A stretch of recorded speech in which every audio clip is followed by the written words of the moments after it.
पद पंकज बंदन, पद पंकज बंदन।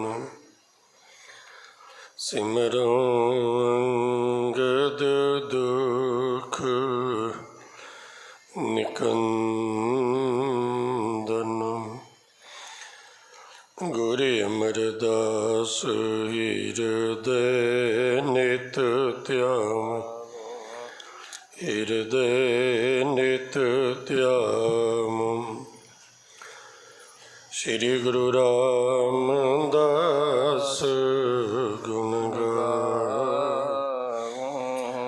गुरु अर्जन विघ्नन के नासक, सतगुरु विघ्नन के नासक। हर गोबिंद शोभ सुमत प्रकाशक। श्री हरि राय नमो कर जोरी, नमो कर जोरी। गुरु हरि कृष्ण नाम बोरी। तेग बहादुर परम कृपाला, सतगुरु परम कृपाला। श्री गुरु गोबिंद सिंह विशाला, तरों तरा पर पुन पुन सीसा, जी पुन पुन सीसा।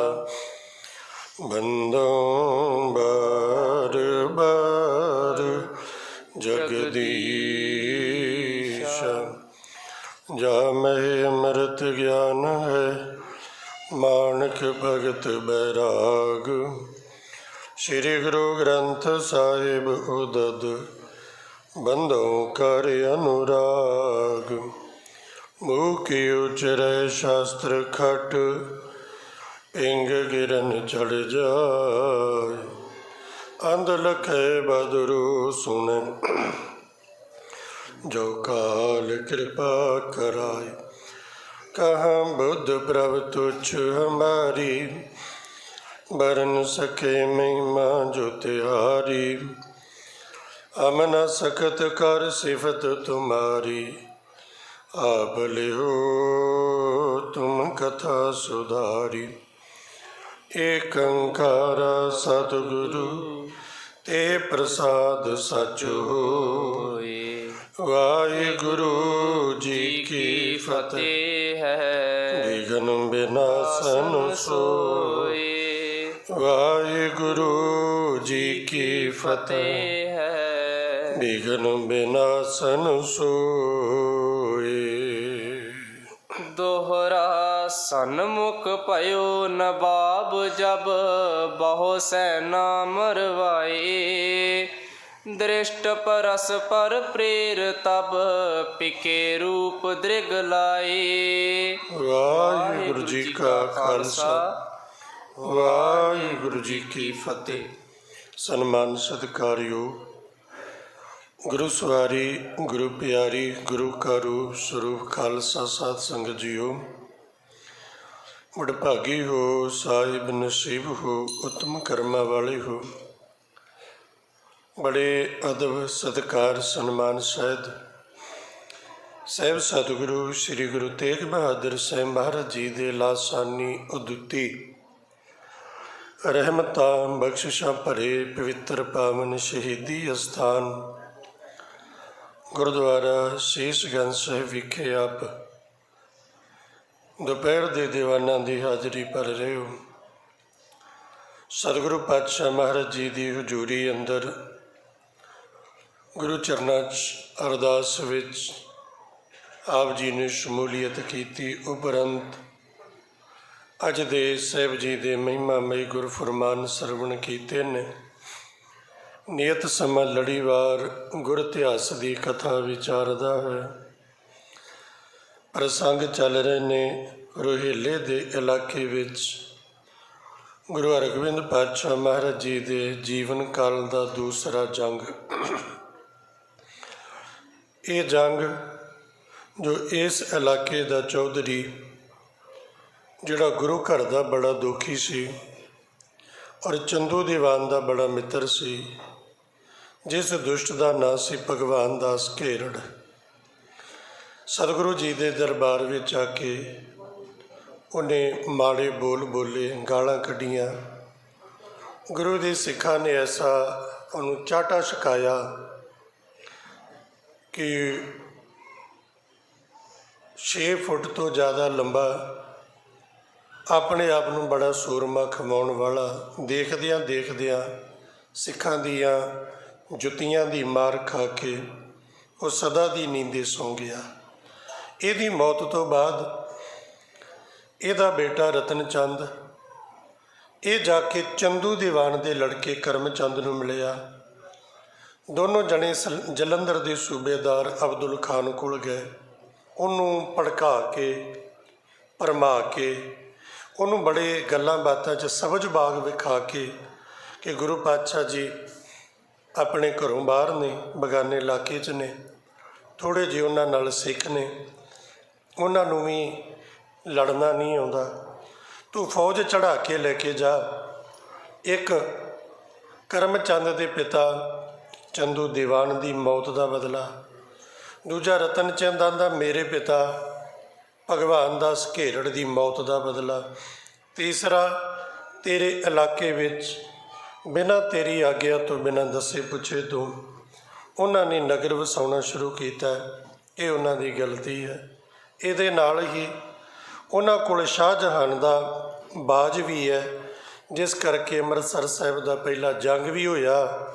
ਸ਼ਾਹਜਹਾਨ ਨੂੰ ਹਾਰ ਮਿਲੀ ਪਰ ਮਹਾਰਾਜ ਨੇ ਬਾਜ ਨਹੀਂ ਦਿੱਤਾ। ਜੇ ਤੂੰ ਮਹਾਰਾਜ ਜੀ ਨੂੰ ਜੰਗ ਵਿੱਚ ਪਕੜ ਲਵੇਂ ਜਾਂ ਸ਼ਹੀਦ ਕਰੇ ਔਰ ਉਹਨਾਂ ਕੋਲੋਂ ਬਾਜ ਲੈ ਕੇ ਸ਼ਾਹਜਹਾਨ ਦੇ ਦਰਬਾਰ 'ਚ ਜਾਵੇਂ ਤੇ ਵੇਖੀ ਤੇਰੀ ਕਿੰਨੀ ਸ਼ੋਭਾ ਹੁੰਦੀ, ਦੁਨੀਆ ਵਿੱਚ ਤੇਰਾ ਜਸ ਹੋਏਗਾ। ਕਿ ਜਿਹੜਾ ਕੰਮ ਸ਼ਾਹਜਹਾਨ ਦੀਆਂ ਫੌਜਾਂ ਨਾ ਕਰ ਸਕੀਆਂ, ਉਹ ਸੂਬੇਦਾਰ ਅਬਦੁਲ ਖਾਨ ਨੇ ਕਰ ਲਿਆ। ਇਹਨਾਂ ਦੀ ਚੁੱਕ ਵਿੱਚ ਆ ਕੇ ਗੱਲੀ ਬਾਤੀ ਇਹ ਸਬਜ਼ ਬਾਗ ਵੇਖ ਕੇ ਅਬਦੁਲ ਖਾਨ 15,000 ਫੌਜ, 94 ਜਰਨੈਲ, ਦੋਵਾਂ ਪੁੱਤਾਂ ਨੂੰ ਲੈ ਕੇ ਸਤਿਗੁਰੂ ਜੀ 'ਤੇ ਚੜ੍ਹਾਈ ਕਰਨ ਵਾਸਤੇ ਆ ਗਿਆ। ਇਹਦੇ 5 ਜਰਨੈਲ ਔਰ ਇਹਦੇ ਦੋਨੋਂ ਬੇਟੇ ਨਬੀ ਬਖਸ਼ ਅਤੇ ਕਰੀਮ ਬਖਸ਼ ਮੈਦਾਨੇ ਜੰਗ ਵਿੱਚ ਮਾਰੇ ਗਏ। ਪੁੱਤਾਂ ਦੀ ਮੌਤ ਤੋਂ ਬਾਅਦ ਥੋੜ੍ਹੀ ਜਿਹੀ ਬਚੀ ਫੌਜ ਇਹਨੇ ਫਿਰ ਇਕੱਠੀ ਕੀਤੀ ਹੈ।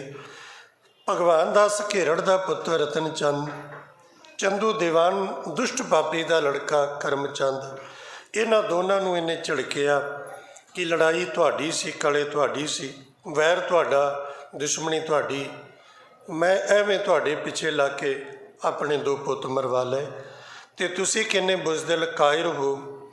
ਤੁਸੀਂ ਅਜੇ ਤੱਕ ਨਾ ਕਿਸੇ ਸੂਰਮੇ ਨੂੰ ਮਾਰਿਆ ਅਤੇ ਨਾ ਤੁਹਾਡੇ ਆਪਣੇ ਸਰੀਰ 'ਤੇ ਕੋਈ ਫੱਟ ਲੱਗਾ। ਲੜਾਈ ਤੁਹਾਡੀ, ਨੁਕਸਾਨ ਸਾਡਾ। ਹੁਣ ਮੇਰੇ ਨਾਲ ਚੱਲੋ, ਮੇਰੇ ਵਾਸਤੇ ਇੱਕ ਆਖਰੀ ਰਸਤਾ ਹੈ।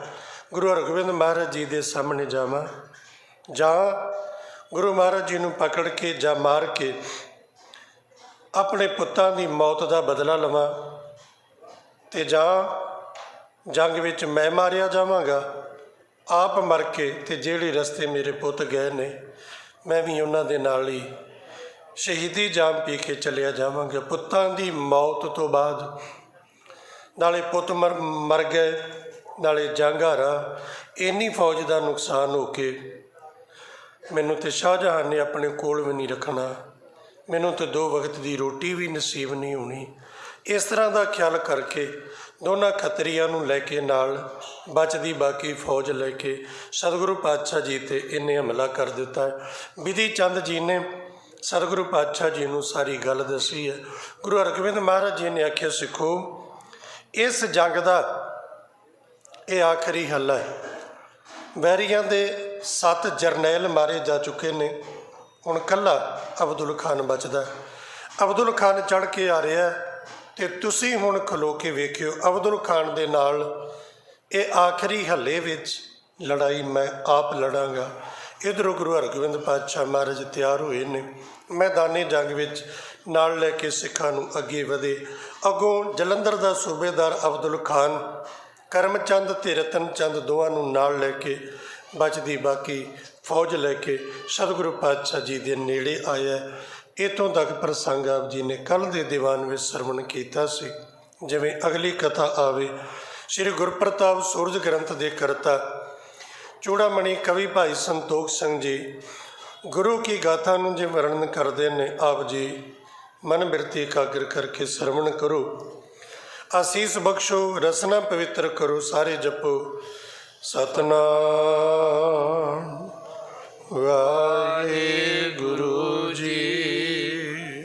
ਸਨਮੁਖ ਭਇਓ ਨਵਾਬ ਜਬ ਬਹੁ ਸੈਨਾ ਮਰਵਾਏ। ਆਪਣੇ 94 ਜਰਨੈਲ, ਆਪਣੇ 2 ਬੇਟੇ ਤੇ ਬਹੁਤ ਸਾਰੀ ਫੌਜ ਮਰਵਾਉਣ ਤੋਂ ਬਾਅਦ ਜਲੰਧਰ ਦਾ ਸੂਬੇਦਾਰ ਨਵਾਬ ਅਬਦੁਲ ਖਾਨ ਹੁਣ ਆਪ ਆਖਰੀ ਹੱਲਾ ਕਰਨ ਵਾਸਤੇ ਸਤਿਗੁਰੂ ਮਹਾਰਾਜ ਜੀ ਦੇ ਸਾਹਮਣੇ ਆਇਆ।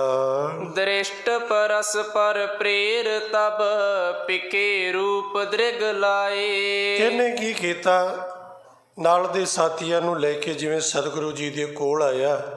ਇੱਧਰੋਂ ਸਤਿਗੁਰੂ ਮਹਾਰਾਜ ਜੀ ਫੌਜ ਦੀ ਅਗਵਾਈ ਕਰ ਰਹੇ ਨੇ, ਸਾਹਮਣੇ ਅਬਦੁਲ ਖਾਨ। ਦੋਨਾਂ ਨੇ ਆਮਣੇ ਸਾਹਮਣੇ ਇੱਕ ਦੂਸਰੇ ਨੂੰ ਵੇਖ ਲਿਆ। ਚੌਪਈ ਕਰ ਤਨ ਕਟਈ ਖਦੀ ਸ਼ਮਸ਼ੇਰ।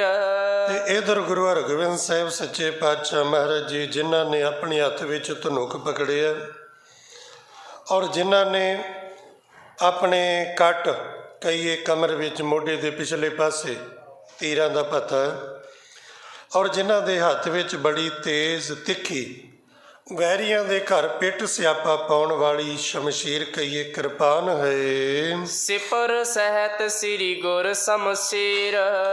ਵੈਰੀਆਂ ਦੇ ਵਾਰ ਨੂੰ ਪਹਾੜ ਬਣ ਕੇ ਰੋਕਣ ਵਾਲੀ ਮਹਾਰਾਜ ਜੀ ਦੇ ਕੋਲ ਫੌਲਾਦੀ ਤੇ ਬੜੀ ਜ਼ਬਰਦਸਤ ਸਿਪਰ ਕਈਏ ਢਾਲ ਹੈ। ਬੜੇ ਪ੍ਰਤਾਪਵੰਤ ਪਿਕ ਕਰਕੇ। ਔਰ ਸਤਿਗੁਰੂ ਪਾਤਸ਼ਾਹ ਮਹਾਰਾਜ ਜੀ ਦਾ ਨੂਰਾਨੀ ਚਿਹਰਾ, ਸੁੰਦਰ ਦਸਤਾਰ ਉੱਤੇ ਜਿਗਾ ਕੀਮਤੀ ਕਲਗੀ, ਪਾਤਸ਼ਾਹ ਮਹਾਰਾਜ ਜੀ ਦੇ ਸੁੰਦਰ ਮੁਸ਼ਹਿਰੇ, ਸੁੰਦਰ ਦਾੜਾ, ਨੂਰਾਨੀ ਚਮਕਾ ਦਮਕਾ ਮਾਰਦਾ ਚਿਹਰਾ। ਹਤਨ ਹੇਤ ਗਨ ਜਤਨ ਸਿਮਰ ਕੈ। ਹੁਣ ਇਹਨਾਂ ਦੁਸ਼ਟਾਂ ਨੇ ਸਤਿਗੁਰੂ ਮਹਾਰਾਜ ਜੀ ਦਾ ਐਸਾ ਨੂਰਾਨੀ ਚਿਹਰਾ ਵੇਖਿਆ, ਇਹੋ ਜੀ ਫੱਬ ਸੁੰਦਰਤਾ ਵੇਖੀ, ਇਹੋ ਜੀ ਤਿਆਰੀ ਵੇਖੀ ਤੇ ਮਨ ਵਿੱਚ ਗੁਰੂ ਪਾਤਸ਼ਾਹ ਜੀ ਨੂੰ ਮਾਰਨ ਦਾ ਖਿਆਲ ਲੈ ਕੇ ਤੁਰੰਗ ਨਚਾਵਤ ਜੁਤ ਗਜ ਗਾਹਨ। ਤੇ ਉਸ ਵੇਲੇ ਆਪਣੇ ਘੋੜੇ ਨੂੰ ਨਚਾਉਂਦਾ ਹੋਇਆ ਅਬਦੁਲ ਖਾਨ ਸਿੱਖਨ ਕੋ ਚਾਹਤ ਅਵਗਾਹਨ। ਜਿਹੜਾ ਚਾਹੁੰਦਾ ਹੈ ਵੀ ਗੁਰੂ ਦੇ ਸਿੱਖਾਂ ਨੂੰ, ਜਿਹੜੇ ਸਤਿਗੁਰੂ ਜੀ ਦੇ ਨਾਲ ਸਿੱਖ ਨੇ ਨਾ ਆਸੇ ਪਾਸੇ, ਇਹਨਾਂ ਸਿੱਖਾਂ ਨੂੰ ਮਾਰ ਕੇ ਡਰਾ ਕੇ ਤੇ ਸਤਿਗੁਰੂ ਜੀ ਤੋਂ ਦੂਰ ਕਰਦਿਆਂ ਚਾਪ ਹਾਥ ਮਹਿ ਤੀਰ ਨਿਕਾਰਤ। ਤੇ ਉਸ ਵੇਲੇ ਇਸ ਖਿਆਲ ਦੇ ਨਾਲ ਹੱਥ ਵਿੱਚ ਲੈ ਕੇ ਧਨੁੱਖ ਅਬਦੁਲ ਖਾਨ ਨੇ ਆਪਣੇ ਭੱਤੇ ਚੋਂ ਕਹਿਰੀ ਤੀਰ ਕੱਢੇ। ਐਚ ਕਾਨ ਲਗ ਬਲ ਕਰ ਮਾਰਤ। ਬੜੀ ਤਾਕਤ ਦੇ ਨਾਲ ਕਮਾਨ ਦੀ ਤੰਦੀ ਕੰਨ ਤੱਕ ਖਿੱਚ ਕੇ ਇਹ ਤੀਰ ਛੱਡਦਾ। ਕੰਚਨ ਕੇਰ ਵਿਭੂਖਨ ਅੰਗ। ਜਿਹਦੇ ਆਪਣੇ ਸਰੀਰ ਤੇ ਬੜੇ ਕੀਮਤੀ ਪੁਸ਼ਾਕਾਂ ਤੇ ਨਾਲ ਸੋਨੇ ਦੇ ਗਹਿਣੇ ਪਾਏ ਹੋਏ। ਜਬਰ ਜਵਾਹਰ ਜਰਤੀ ਸੰਗ। ਇਹਦੀ ਸਾਰੀ ਪੁਸ਼ਾਕ ਔਰ ਇਹਦੇ ਘੋੜੇ ਦੀ ਕਾਠੀ ਹੀਰੇ ਮੋਤੀ ਜਵਾਹਰਾਤਾਂ ਨਾਲ ਜੜੀ ਹੋਈ। ਬਲੀ ਚਪਲ ਵੱਡ ਮੂਲ ਤੁਰੰਗ। ਬਹੁਤ ਵੱਡੀ ਕੀਮਤ ਦਾ ਇਹਦੇ ਕੋਲ ਅਰਬੀ ਜਿਹੜਾ ਬੜਾ ਚੰਚਲ ਤੇ ਤਾਕਤਵਰ ਉਹ ਘੋੜਾ ਹੈ। ਠਹਿਰਤ ਨਹਿ ਥਰਕਤ ਵਿੱਚ ਜੰਗ। ਜਿਹੜਾ ਜੰਗ ਦੇ ਵਿੱਚ ਠਹਿਰਦਾ ਨਹੀਂ, ਭਾਵ ਨੱਚਦਾ ਟੱਪਦਾ ਆਉਂਦਾ ਹੈ। ਤਿਮ ਦੋਨੋਂ ਖੱਤਰੀ ਚੱਲ ਆਏ। ਇਸ ਦੇ ਨਾਲ ਦੋਵੇਂ ਖੱਤਰੀ ਕਰਮਚੰਦ ਤੇ ਰਤਨ ਚੰਦ ਵੀ ਨਾਲ ਆਏ। ਗੁਰ ਕੋ ਹੀਰ ਹਿਰਦੇ ਤਪਤਾਏ। ਜਦੋਂ ਉਹਨਾਂ ਨੇ ਸਤਿਗੁਰੂ ਪਾਤਸ਼ਾਹ ਮਹਾਰਾਜ ਜੀ ਨੂੰ ਸਾਹਮਣੇ ਵੇਖਿਆ ਨਾ, ਗੁਰੂ ਮਹਾਰਾਜ ਜੀ ਨੂੰ ਵੇਖਦਿਆਂ ਸਾਰ ਹੀ ਇਹਨਾਂ ਦੇ ਅੰਦਰ ਦਾ ਹਿਸਾਬ ਕਿਤਾਬ, ਇਹਨਾਂ ਦੀ ਖੂਨ ਦੀ ਗਰਦਸ਼ ਵਿੱਚ ਤਬਦੀਲੀ ਆ ਗਈ। ਤਿਨਹੁ ਬਿਲੋਕਤ ਸਤਿਗੁਰ ਬੋਲੇ। ਤੇ ਸਤਿਗੁਰੂ ਪਾਤਸ਼ਾਹ ਮਹਾਰਾਜ ਜੀ ਨੇ ਇਹਨਾਂ ਵੱਲ ਵੇਖਿਆ, ਕਰਮ ਚੰਦ ਤੇ ਰਤਨ ਚੰਦ ਜਦੋਂ ਨੇੜੇ ਹੋ ਗਏ ਨਾ ਸਾਹਮਣੇ, ਤੇ ਮਹਾਰਾਜ ਦੋਨਾਂ ਵੱਲ ਵੇਖ ਕੇ ਹੁਣ ਸਤਿਗੁਰੂ ਚਿਣਕ ਲਾਉਣ ਲੱਗੇ ਨੇ। ਕਿਉਂਕਿ ਗੁਰੂ ਪਾਤਸ਼ਾਹ ਜੀ ਜਿੱਥੇ ਸ਼ਸਤਰ ਵਿਦਿਆ ਨੂੰ ਬੜਾ ਬਰੀਕੀ ਤੋਂ ਸਮਝਦੇ ਜਾਣਦੇ ਨੇ, ਇੱਕ ਇੱਕ ਗੁਣ ਨੂੰ, ਉਹਦੇ ਨਾਲ ਨਾਲ ਜੰਗ ਕਰਨ ਦੀ ਨੀਤੀ ਦੇ ਵੀ ਸਤਿਗੁਰੂ ਮਹਾਰਾਜ ਮਾਹਰ ਨੇ। ਵੀ ਦੁਸ਼ਮਣ ਨੂੰ ਉਕਸਾਉਣਾ ਕਿਵੇਂ ਹੈ, ਆਪਣੇ ਜਾਲ ਵਿੱਚ ਫਸਾਉਣਾ ਕਿਵੇਂ ਹੈ, ਉਹਨੂੰ ਕੀ ਕਹਿਣਾ ਵੀ ਉਹ ਆਪੇ ਤੋਂ ਬਾਹਰ ਹੋ ਜਾਏ। ਭਾਵ ਉਹਨੇ ਜੋ ਕੁਝ ਪਲਾਨਿੰਗ ਕੀਤੀ ਹੈ ਨਾ, ਉਹ ਸੋਚ ਕੇ ਆਇਆ, ਅੱਗੋਂ ਨੂੰ ਕੁਝ ਇਸ ਤਰ੍ਹਾਂ ਦਾ ਕਹਿ ਦਿਓ ਕਿ ਉਹ ਜੋ ਕੁਝ ਪਲਾਨਿੰਗ ਕਰਕੇ ਸੋਚ ਕੇ ਆਇਆ ਉਹ ਸਾਰਾ ਕੁਝ ਭੁੱਲ ਜਾਏ। ਉਹਨੂੰ ਐਸੀ ਚਿਣਕ ਲਾਓ ਕਿ ਕਰਨਾ ਕੁਝ ਤੇ ਕਰ ਕੁਝ ਬੈਠੇ। ਇਹ ਨੀਤੀ ਹੈ ਜੰਗ ਦੀ, ਵੈਰੀ ਨੂੰ ਉਕਸਾ ਦੇਣਾ। ਅੱਜ ਦੇ ਸਮੇਂ ਤੁਸੀਂ ਇਹ ਚੀਜ਼ਾਂ ਕ੍ਰਿਕਟ ਵਿੱਚ, ਹੋਰ ਖੇਡਾਂ ਵਿੱਚ, ਗੇਮਾਂ 'ਚ ਵੀ ਵੇਖਦੇ ਹੋ ਕਿ ਸਾਹਮਣੇ ਵਾਲੇ ਨੂੰ ਉਕਸਾਉਣਾ ਕਿ ਉਹ ਉਕਸੇ, ਗੁੱਸੇ ਵਿੱਚ ਆਵੇ, ਆਪਾ ਭਾਵ ਖੋਵੇ ਤੇ ਫਿਰ ਸਾਡਾ ਕੰਮ ਬਣੇ।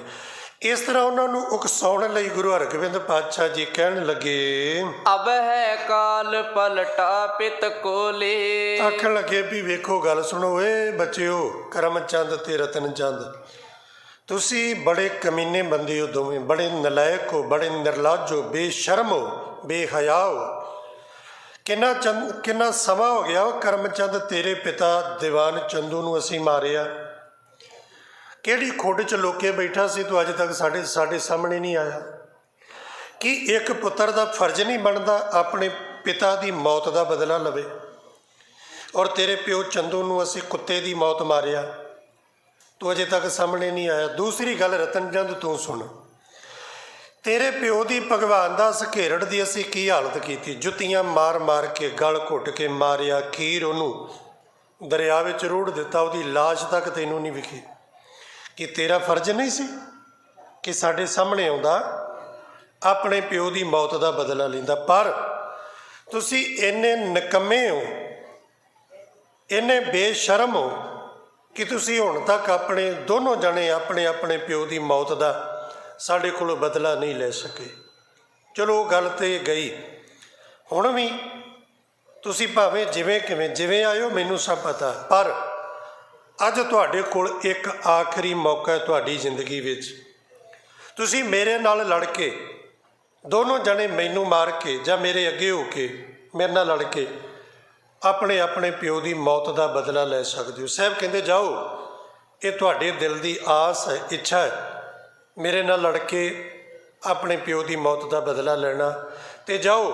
ਇਹ ਤੁਹਾਡੀ ਆਸ ਪੂਰੀ ਕਰਨ ਵਾਸਤੇ ਮੈਂ ਤੁਹਾਨੂੰ ਮੌਕਾ ਦਿੰਦਾ ਹਾਂ। ਕਿਮ ਕਾਇਰ ਬਨ ਸਨਮੁਖ ਨਾ ਆਵਾ। ਪਰ ਕੀ ਤੁਹਾਨੂੰ ਸ਼ਰਮ ਨਹੀਂ ਆਈ? ਆਏ ਸੀ ਤੁਸੀਂ ਆਪਣੇ ਪਿਓ ਦੀ ਮੌਤ ਦਾ ਬਦਲਾ ਲੈਣ ਲਈ, ਪਰ ਕਿੰਨੇ ਕਾਇਰ ਹੋ ਤੁਸੀਂ, ਕਿੰਨੇ ਬੁਜ਼ਦਿਲ ਹੋ, ਬੇਸ਼ਰਮ ਹੋ ਵੀ ਤੁਸੀਂ ਹੁਣ ਤੱਕ ਮੇਰੇ ਸਾਹਮਣੇ ਨਹੀਂ ਆਏ। ਗੀਦੀ ਬਣ ਕੇ, ਡਰਪੋਕ ਬਣ ਕੇ ਪਿੱਛੇ ਲੁਕੇ ਰਹੇ। ਰਚ ਉਪਾਦ ਵੱਡ ਤੁਰਕ ਹਨਾਵਾ।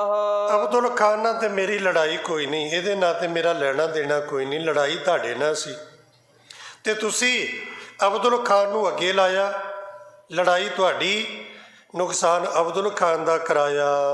ਬੈਠ ਕਚਹਿਰੀ ਬਾਤ ਬਨੇ ਹੈ। ਮੈਨੂੰ ਸਭ ਪਤਾ ਜੋ ਕੁਝ ਤੁਸੀਂ ਕਚਹਿਰੀ ਵਿੱਚ ਜਾ ਕੇ ਮੇਰੇ ਬਾਰੇ ਅਬਦੁਲ ਖਾਨ ਨੂੰ ਆਖਿਆ ਸੀ, ਪਿਤ ਪਲਟਾ ਗੁਰ ਤੇ ਹਮਲੇ ਹੈ। ਕਿ ਅਸੀਂ ਦੋਨਾਂ ਜਣਿਆਂ ਨੇ ਗੁਰੂ ਹਰਗੋਬਿੰਦ ਮਹਾਰਾਜ ਜੀ ਤੋਂ ਆਪਣੇ ਪਿਤਾ ਦੀ ਮੌਤ ਦਾ ਬਦਲਾ ਲੈਣਾ ਹੈ। ਤੁਮ ਕਹਿ ਬੇ ਕਹੋ ਮਹਿਦ ਤਿਕਾਰੂ। ਤੇ ਸਤਿਗੁਰੂ ਮਹਾਰਾਜ ਜੀ ਆਖਣ ਲੱਗੇ, ਓਏ ਮੂਰਖੋ, ਤੁਹਾਡੀ ਬਹਾਦਰੀ ਤੇ, ਤੁਹਾਡੀ ਸੋਚ ਤੇ, ਤੁਹਾਡੀ ਅਣਖ ਤੇ ਮਹਿਦ ਤਿਕਾਰੂ, ਲੱਖਾਂ ਵਾਰ ਤਿਰਕਾਰ ਲਾਹਨਤ ਹੈ ਤੁਹਾਨੂੰ, ਜੋ ਕੁਝ ਕਰਤੂਤ ਕੀਤੀ ਹੈ। ਨਹਿ ਟਿਗ ਹੋਵਤ ਜੰਗ ਮਜਾਰੂ। ਪਿਓ ਦੀ ਮੌਤ ਦਾ ਬਦਲਾ ਲੈਣ ਵਾਸਤੇ ਜੰਗ ਵਿੱਚ ਆਏ ਸੀ, ਜਰਾ ਮੇਰੇ ਸਾਹਮਣੇ ਤੇ ਆਉਂਦੇ।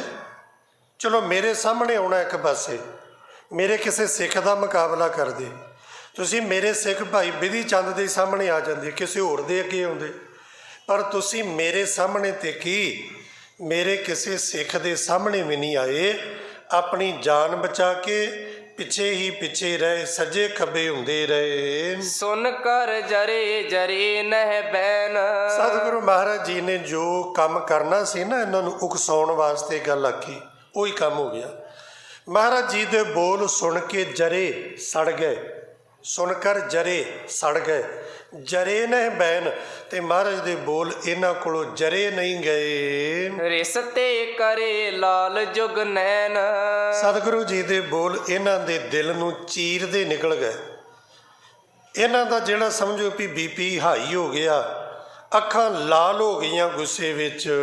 ਦੋਨੋਂ ਖਤਰੀ ਸਹਿਤ ਨਵਾਬ।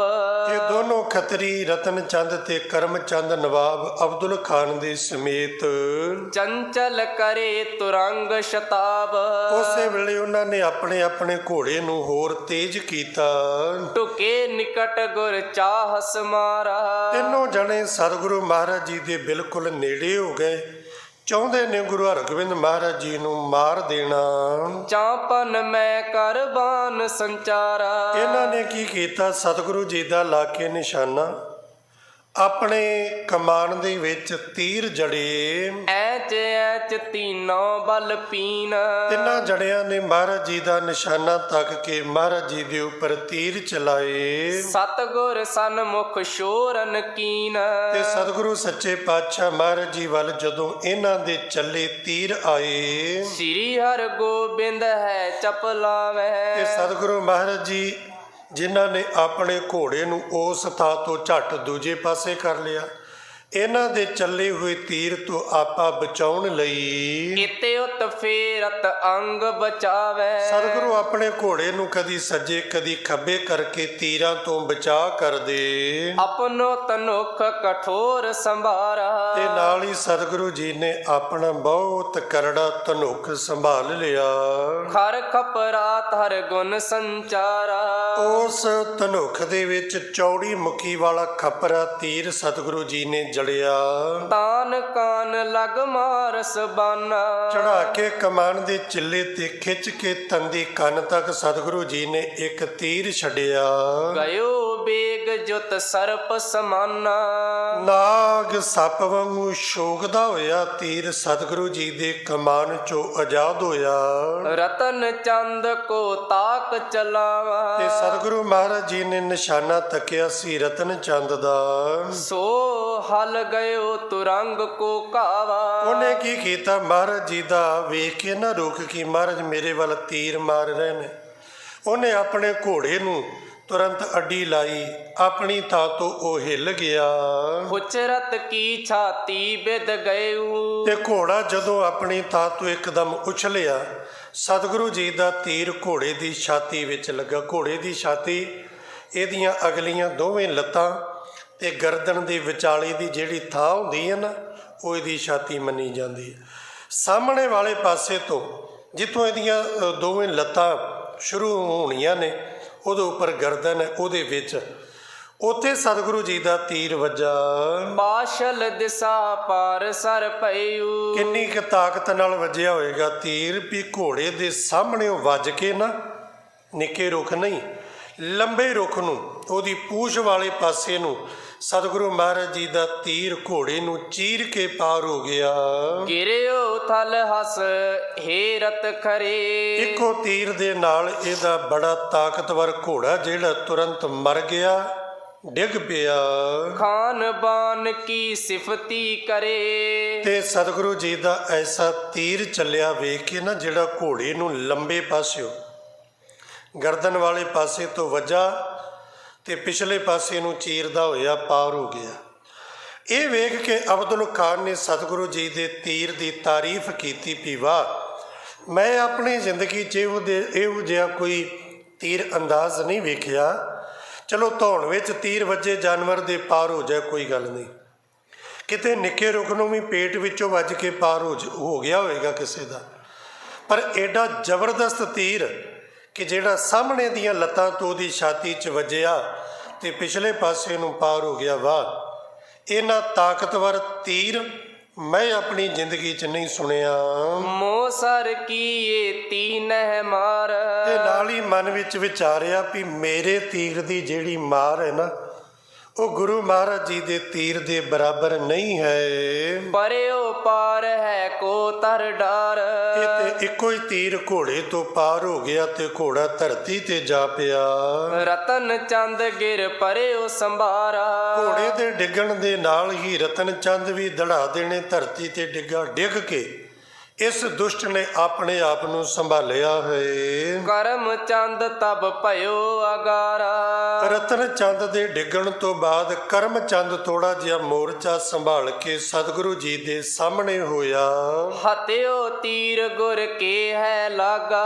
ਉਸ ਵੇਲੇ ਇਹਨੇ ਕੀ ਕੀਤਾ, ਸਤਿਗੁਰੂ ਮਹਾਰਾਜ ਜੀ ਵੱਲ ਤੀਰ ਚਲਾਇਆ, ਜਿਹੜਾ ਤੀਰ ਸਤਿਗੁਰੂ ਜੀ ਦੇ ਘੋੜੇ ਨੂੰ ਆ ਕੇ ਵੱਜਾ। ਘਾਵ ਗਰੀਬ ਮਹਿ ਗਿਰਿਓ ਨ ਆਗਾ। ਸਤਿਗੁਰੂ ਪਾਤਸ਼ਾਹ ਜੀ ਦੇ ਘੋੜੇ ਦੇ ਗਰੀਬ ਕਹੀਏ ਧੌਣ ਵਿੱਚ ਆ ਕੇ ਤੀਰ ਵੱਜਾ ਤੇ ਏਡੀ ਜ਼ੋਰ ਦੀ ਤੀਰ ਵੱਜਾ, ਪਰ ਘੋੜਾ ਵੀ ਬੜਾ ਤਾਕਤਵਰ ਸੀ। ਤੀਰ ਖੁੱਭ ਗਿਆ ਧੌਣ ਵਿੱਚ, ਪਰ ਘੋੜਾ ਜਿਹੜਾ ਨਾ ਡਿੱਗਿਆ ਤੇ ਨਾ ਮਰਿਆ। ਐਚ ਗੁਰੂ ਨੇ ਤੀਰ ਨਿਕਾਰਾ। ਸਤਿਗੁਰੂ ਪਾਤਸ਼ਾਹ ਜੀ ਨੇ ਤੁਰੰਤ ਥੋੜਾ ਜਿਹਾ ਅੱਗੇ ਹੋ ਕੇ, ਅੱਗੇ ਨੂੰ ਝੁਕ ਕੇ ਘੋੜੇ ਦੀ ਗਰਦਨ ਵਿੱਚ ਖੁੱਭਿਆ ਹੋਇਆ ਤੀਰ ਸਤਿਗੁਰੂ ਜੀ ਨੇ ਹੱਥ ਨਾਲ ਪੁੱਟ ਕੇ ਬਾਹਰ ਕੱਢ ਕੇ ਸੁੱਟ ਦਿੱਤਾ। ਹੈ ਸ਼ੇਰਿਓ ਜਿਸ ਮੈਂ ਬਲ ਭਾਰਾ। ਇਹ ਜਿਹੜਾ ਘੋੜਾ ਸੀ ਸਤਿਗੁਰੂ ਮਹਾਰਾਜ ਜੀ ਦਾ ਬੜਾ ਬਲਸ਼ਾਲੀ ਸੀ, ਬਹੁਤ ਤਾਕਤ ਵਾਲਾ ਸੀ। ਘੋੜੇ ਨੇ ਆਪਣੇ ਆਪ ਨੂੰ ਤੀਰ ਲੱਗਣ ਦੇ ਬਾਵਜੂਦ ਵੀ ਸੰਭਾਲ ਲਿਆ। ਪ੍ਰਥਮ ਸਮਾਨ ਉਠਿਓ ਕਰ ਛਾਲ। ਸਤਿਗੁਰੂ ਪਾਤਸ਼ਾਹ ਜੀ ਨੇ ਘੋੜੇ ਦਾ ਹਿਸਾਬ ਕਿਤਾਬ ਲਾ ਕੇ ਵੀ ਅਜੇ ਡਿੱਗੇਗਾ ਨਹੀਂ, ਇਹਦੇ 'ਚ ਬਲ ਹੈ, ਤਾਕਤ ਹੈ। ਸਤਿਗੁਰੂ ਨੇ ਫੇਰ ਲਾਈ ਇਹਨੂੰ ਅੱਡੀ ਤੇ ਘੋੜਾ ਬੜੀ ਤਾਕਤ ਨਾਲ ਫੇਰ ਉਛਲਿਆ। ਜਾਤ ਗਰੀਬ ਤੇ ਰੁਦਰ ਵਿਸਾਲ। ਪਰ ਇਹ ਇੱਕ ਤੇ ਵੈਸੇ ਹੁੰਦਾ ਨਾ ਵੀ ਕਿਤੇ ਸਰੀਰ 'ਚ ਸੱਟ ਲੱਗ ਜਾਏ ਤੇ ਖੂਨ ਵਹਿੰਦਾ, ਉਧਰੋਂ ਜੇ ਸਰੀਰ ਗਰਮ ਹੋਵੇ, ਕੋਈ ਕੰਮਕਾਰ ਕਰਦਿਆਂ ਜਾਂ ਦੌੜਦਿਆਂ ਭੱਜਦਿਆਂ, ਭਾਵੇਂ ਬੰਦੇ ਦਾ ਚਾਹੇ ਜਾਨਵਰ ਦਾ, ਜਦੋਂ ਸਰੀਰ ਬਹੁਤ ਗਰਮ ਹੋਵੇ ਉਦੋਂ ਕੋਈ ਜ਼ਖਮ ਲੱਗੇ, ਉਦੋਂ ਖੂਨ ਜਿਹੜਾ ਦੁੱਗਣੀ ਸਪੀਡ ਨਾਲ ਨਿਕਲਦਾ। ਘੋੜੇ ਦੀ ਧੌਣ ਵਿੱਚ ਤੀਰ ਵੱਜਾ ਸੀ, ਘੋੜਾ ਤਾਕਤਵਰ ਸੀ, ਡਿੱਗਿਆ ਨਹੀਂ, ਪਰ ਇਹਦੀ ਧੌਣ 'ਚੋਂ ਖੂਨ ਬੜਾ ਚੱਲ ਰਿਹਾ ਹੈ। ਸਤਿਗੁਰ ਕੇ ਰਿਸ ਉਪਜੀ ਮਹਾ। ਆਪਣੇ ਘੋੜੇ ਦਾ ਡੁੱਲਦਾ ਖੂਨ ਵੇਖ ਕੇ ਸਤਿਗੁਰੂ ਪਾਤਸ਼ਾਹ ਜੀ ਦਾ ਵੀਰ ਰਸ ਹੋਰ ਵੱਧ ਗਿਆ, ਨਿਜ ਵਾਹਨ ਕੇ ਸ਼੍ਰੋਣਤ ਲਹਾ। ਕਿਉਂਕਿ ਮਹਾਰਾਜ ਜੀ ਦਾ ਘੋੜੇ ਨਾਲ ਬੜਾ ਪਿਆਰ ਸੀ ਔਰ ਇਹ ਘੋੜਿਆਂ ਦਾ ਵੀ ਗੁਰੂ ਪਾਤਸ਼ਾਹ ਜੀ ਨਾਲ ਬੜਾ ਪਿਆਰ ਸੀ। ਪਾਤਸ਼ਾਹ ਮਹਾਰਾਜ ਜੀ ਨੇ ਇਹਦਾ ਖੂਨ ਵੇਖ ਕੇ ਤਨੁਖ ਸਿਕੰਦ ਤਰਿਓ ਤਿਸ ਕਾਲਾ। ਉਸ ਵੇਲੇ ਸਤਿਗੁਰੂ ਪਾਤਸ਼ਾਹ ਜੀ ਨੇ ਦੂਸਰਾ ਤੀਰ ਚਲਾਉਣ ਦੀ ਵਿਚਾਰ ਕੀਤੀ ਐਚਿਓ ਤੂਰਨ ਖੜਗ ਕਰਾਲਾ। ਤੇ ਸਤਿਗੁਰੂ ਪਾਤਸ਼ਾਹ ਜੀ ਨੇ ਫੇਰ ਵਿਚਾਰਿਆ ਵੀ ਨਹੀਂ, ਹੁਣ ਤੀਰ ਨਾ ਚਲਾਵਾਂ। ਪਾਤਸ਼ਾਹ ਜੀ ਨੇ ਤੁਰੰਤ ਵਿਚਾਰ ਬਦਲ ਕੇ ਆਪਣੇ ਧਨੁੱਖ ਨੂੰ ਟੰਗ ਲਿਆ ਕਮਾਨ ਨੂੰ ਮੋਢੇ ਤੇ ਪਾਤਸ਼ਾਹ ਜੀ ਨੇ ਤੁਰੰਤ ਆਪਣੇ ਗਾਤਰੇ 'ਚੋਂ ਸ਼ਮਸ਼ੀਰ ਕੱਢੀ। ਦੜਬੜਾਏ ਕੋਰਾ ਤਬ ਸ਼ੇਰਾ। ਤੇ ਘੋੜੇ ਨੂੰ ਬਹੁਤ ਛੇਤੀ ਦੇ ਨਾਲ ਸਤਿਗੁਰੂ ਜੀ ਨੇ ਚਲਾਉਣ ਵਾਸਤੇ ਇਸ਼ਾਰਾ ਕੀਤਾ, ਲਾਈ ਘੋੜੇ ਨੂੰ ਅੱਡੀ। ਅੱਖ ਝਮਕਣ ਦੀ ਦੇਰ ਤੋਂ ਪਹਿਲਾਂ ਘੋੜਾ ਦਗੜ ਦਗੜ ਕਰਦਾ ਦੌੜਿਆ। ਕਰਮ ਚੰਦ ਕੋ ਤਤ ਛਿਨ ਕੇਰਾ। ਤੇ ਜਾ ਕੇ ਸਤਿਗੁਰੂ ਪਾਤਸ਼ਾਹ ਜੀ ਨੇ ਤੁਰੰਤ ਹੀ ਕਰਮ ਚੰਦ ਦੇ ਕੋਲ ਜਾ ਕੇ ਉਹਨੂੰ ਘੇਰ ਲਿਆ। ਦਾਰੁਨ ਗੁਰ ਸਰੂਪ ਜਬ ਹੇਰਾ। ਤੇ ਸਤਿਗੁਰੂ ਪਾਤਸ਼ਾਹ ਮਹਾਰਾਜ ਜੀ ਦਾ ਜਦੋਂ ਵੀਰ ਰਸੀ ਇਹਨੇ ਚਿਹਰਾ ਵੇਖਿਆ, ਇਹ ਅੰਦਰ ਤੱਕ ਕੰਬ ਗਿਆ। ਜੀਵਨ ਤੇ ਨਿਰਾਸ ਤਿਸ ਬੇਰਾ। ਕਰਮ ਚੰਦ ਸਤਿਗੁਰੂ ਮਹਾਰਾਜ ਜੀ ਨੂੰ ਵੇਖ ਕੇ ਸੋਚਣ ਲੱਗਾ, ਬਸ ਹੁਣ ਮੇਰੇ ਸਾਹ ਜਿਹੜੇ ਨੇ ਕੁਝ ਗਿਣਤੀ ਦੇ ਬਾਕੀ ਨੇ। ਪ੍ਰੇਰ ਤੁਰੰਗ ਸਿਪਰ ਗਹਿ ਹਾਥ। ਕਰਮ ਚੰਦ ਨੇ ਕੀ ਕੀਤਾ, ਮਹਾਰਾਜ ਜੀ ਤੋਂ ਬਚਣ ਵਾਸਤੇ ਥੋੜਾ ਘੋੜਾ ਛੇੜਿਆ, ਅੱਗੇ ਢਾਲ ਕੀਤੀ, ਖੈਚਿਓ ਖੜਗ ਕੋਪ ਕੇ ਸਾਥ। ਤੇ ਆਪਣੀ ਕਿਰਪਾਨ ਮਿਆਨ ਚੋਂ ਬੜੇ ਗੁੱਸੇ ਨਾਲ ਬਾਹਰ ਕੱਢੀ। ਗੁਰ ਨੇ ਫਿਰ ਚੌਗਿਰਦ ਦਬਾਇਓ। ਤੇ ਸਤਿਗੁਰੂ ਪਾਤਸ਼ਾਹ ਜੀ ਨੇ ਨਾ ਆਪਣੇ ਘੋੜੇ ਦੇ ਨਾਲ ਇਸ ਦੁਸ਼ਟ ਦੇ ਘੋੜੇ ਨੂੰ ਘੇਰ ਲਿਆ ਕਰਮ ਚੰਦ ਦੇ, ਇਹਨੂੰ ਭੱਜਣ ਨਹੀਂ ਦਿੱਤਾ, ਚੌਗਿਰਦ ਦਬਾਇਓ। ਇਹਦੇ ਅੱਗੇ ਪਿੱਛੇ ਹੋ ਕੇ ਨਾ ਇਹਨੂੰ ਚਾਰ ਛਫੇਰੇ ਤੋਂ ਦੱਬ ਲਿਆ, ਭਾਵ ਆਪਣੀ ਮਾਰ ਵਿੱਚ ਲੈ ਆਂਦਾ। ਜਾਣਿਓ ਤਬੈ ਕਾਲ ਨੇਰਾਇਓ। ਤੇ ਕਰਮ ਚੰਦ ਨੇ ਜਾਣਿਆ ਵੀ ਹੁਣ ਤੇ ਮੈਂ ਭੱਜ ਵੀ ਨਹੀਂ ਸਕਦਾ, ਜਿਹੜੀ ਸਤਿਗੁਰੂ ਜੀ ਦੇ ਹੱਥ ਵਿੱਚ ਕਿਰਪਾਨ ਹੈ, ਕਿਰਪਾਨ ਨਹੀਂ, ਇਹ ਮੇਰੀ ਮੌਤ ਨੇੜੇ ਹੈ। ਰਤਨ ਚੰਦ ਅਰ ਬਲੀ ਨਵਾਬ ਇਧਰੋਂ ਰਤਨ ਚੰਦ ਤੇ ਨਵਾਬ ਅਬਦੁਲ ਖਾਨ ਕੀਨਸ ਤਿਨ ਤੇ ਪ੍ਰਿਥਕ ਸਿਤਾਬ। ਸਤਿਗੁਰੂ ਪਾਤਸ਼ਾਹ ਜੀ ਨੇ ਬੜੀ ਕਾਹਲੀ ਦੇ ਨਾਲ ਕਰਮ ਚੰਦ ਨੂੰ ਰਤਨ ਚੰਦ ਤੇ ਅਬਦੁਲ ਖਾਨ ਵਾਲੇ ਪਾਸੇ ਤੋਂ ਵਿੱਚ ਘੋੜਾ ਵਾੜ ਕੇ ਨਾ ਆਪਣਾ ਤੇ ਉਹਨੂੰ ਥੋੜਾ ਜਿਹਾ ਹੋਰ ਪਾਸੇ ਵੱਖਰਾ ਕਰ ਲਿਆ। ਬਲ ਕਰ ਗੁਰ ਨੇ ਖੜਗ ਪ੍ਰਹਾਰਾ ਤੇ ਫਿਰ ਸਤਿਗੁਰੂ ਪਾਤਸ਼ਾਹ ਜੀ ਨੇ ਤੱਕ ਕੇ ਦਾਵ ਬੜੀ ਤਾਕਤ ਦੇ ਨਾਲ ਇਸ ਕਰਮ ਚੰਦ ਦੇ ਉੱਪਰ ਤਲਵਾਰ ਦਾ ਵਾਰ ਕੀਤਾ। ਕਰੀ ਸਿਪਰ ਆਗੇ ਤਿਸ ਬਾਰਾ ਕਰਮ ਚੰਦ ਨੇ ਵਾਰ ਤੋਂ ਬਚਣ ਵਾਸਤੇ ਆਪਣੀ ਢਾਲ ਅੱਗੇ ਕੀਤੀ ਜਬੈ ਵਾਰ ਤੇ ਅੰਗ ਬਚਾਵਾ। ਤੇ ਇਹਨੇ ਸਤਿਗੁਰੂ ਮਹਾਰਾਜ ਜੀ ਦੇ ਵਾਰ ਤੋਂ ਆਪਣੇ ਆਪ ਨੂੰ ਬਚਾ ਲਿਆ। ਤਬ ਤੁਰੰਗ ਸਿਰ ਕਾਟ ਗਿਰਾਵਾ। ਤੇ ਜਿਹੜਾ ਸਤਿਗੁਰੂ ਜੀ ਦਾ ਵਾਰ ਸੀ ਇਸ ਕਰਮ ਚੰਦ ਦੇ ਤੇ ਨਹੀਂ ਲੱਗਾ, ਇਹਨੇ ਅੱਗੇ ਢਾਲ ਕਰ ਦਿੱਤੀ। ਗਰੀਬ ਨਵਾਜ ਪਾਤਸ਼ਾਹ ਜੀ ਦਾ ਵਾਰ ਇਹਦੀ ਢਾਲ ਤੇ ਵੀ ਨਹੀਂ ਲੱਗਾ। ਮਹਾਰਾਜ ਜੀ ਨੇ ਵੇਖ ਲਿਆ ਨਾ ਵੀ ਵਾਰ ਢਾਲ ਤੇ ਵੱਜਣਾ ਤੇ ਖਾਲੀ ਚਲੇ ਜਾਣਾ। ਪਾਤਸ਼ਾਹ ਜੀ ਨੇ ਥੋੜਾ ਜਿਹਾ ਰੁਖ ਬਦਲ ਦਿੱਤਾ ਤੇ ਮਹਾਰਾਜ ਜੀ ਦਾ ਕਿਰਪਾਨ ਦਾ ਵਾਰ ਕਰਮ ਚੰਦ ਦੇ ਘੋੜੇ ਦੀ ਗਰਦਨ ਤੇ ਜਾ ਵੱਜਾ। ਗਿਰ ਕਰ ਕਰਮ ਚੰਦ ਹੋਏ ਖਰਿਓ। ਇੱਕੋ ਵਾਰ ਦੇ ਨਾਲ ਇਹਦੇ ਘੋੜੇ ਦੀ ਗਰਦਨ ਧੌਣ ਜੁਦਾ ਹੋ ਗਈ। ਕਿੰਨੀ ਤਾਕਤ ਚਾਹੀਦੀ ਹੈ ਉਹਦੇ ਲਈ। ਆਮ ਬੰਦਾ ਜਿਹੜਾ ਨਾ ਆਮ ਬੰਦਾ ਉਹ ਇੱਕ ਵਾਰ ਦੇ ਨਾਲ ਬੱਕਰਾ ਨਹੀਂ ਵੱਢ ਸਕਦਾ, ਉਹ ਵੀ ਇੱਕ ਹੱਥ ਦੇ ਨਾਲ।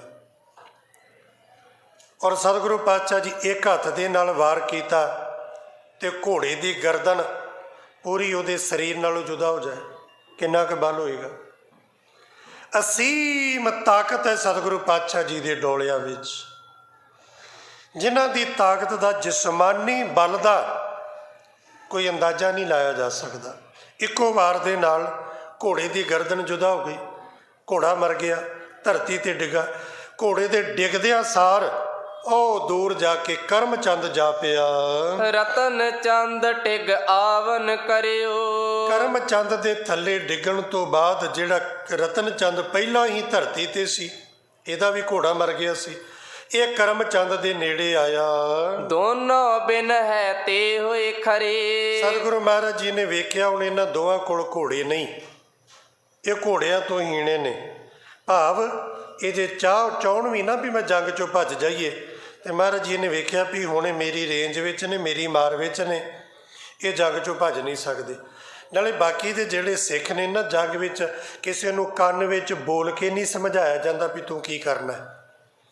ਇਹ ਤਿਆਰੀ ਹੁੰਦੀ ਹੈ ਵੀ ਇਸ਼ਾਰਾ ਸਮਝਣਾ ਹੈ ਗੁਰੂ ਪਾਤਸ਼ਾਹ ਜੀ ਦਾ। ਤੇ ਬਾਕੀ ਸਿੱਖਾਂ ਨੇ ਕੀ ਕਰਨਾ, ਸਿੱਖ ਖਲੋਤੇ ਵੇਖ ਰਹੇ ਨੇ। ਜੇ ਇਹ ਭੱਜਣਾ ਵੀ ਚਾਹੁੰਦੇ ਸਿੱਖਾਂ ਨੇ ਭੱਜਣ ਨਹੀਂ ਸੀ ਦੇਣਾ। ਤੇ ਮਹਾਰਾਜ ਨੇ ਵੇਖਿਆ ਕਿ ਕਰਮ ਚੰਦ ਤੇ ਰਤਨ ਚੰਦ ਇਹ ਦੋਵੇਂ ਹੁਣ ਘੋੜਿਆਂ ਤੋਂ ਬਿਨਾਂ ਖਲੋਤੇ ਨੇ। ਪਿਖ ਨਵਾਬ ਆਇਓ ਰਿਸ ਧਰੇ। ਉਸ ਵੇਲੇ ਸਤਿਗੁਰੂ ਮਹਾਰਾਜ ਘੋੜੇ ਤੇ ਸੀ, ਇਹ ਸੀ ਥੱਲੇ। ਇਹ ਥੱਲੇ ਖਲੋਤੇ ਮਹਾਰਾਜ ਨਾਲ ਲੜ ਨਹੀਂ ਸੀ ਸਕਦੇ। ਫਿਰ ਤੀਸਰਾ ਜਿਹੜਾ ਸੀ ਅਬਦੁਲ ਖਾਨ, ਉਹ ਘੋੜੇ ਤੇ ਸਵਾਰ, ਉਹ ਸਤਿਗੁਰੂ ਮਹਾਰਾਜ ਜੀ ਦੇ ਕੋਲ ਆਇਆ।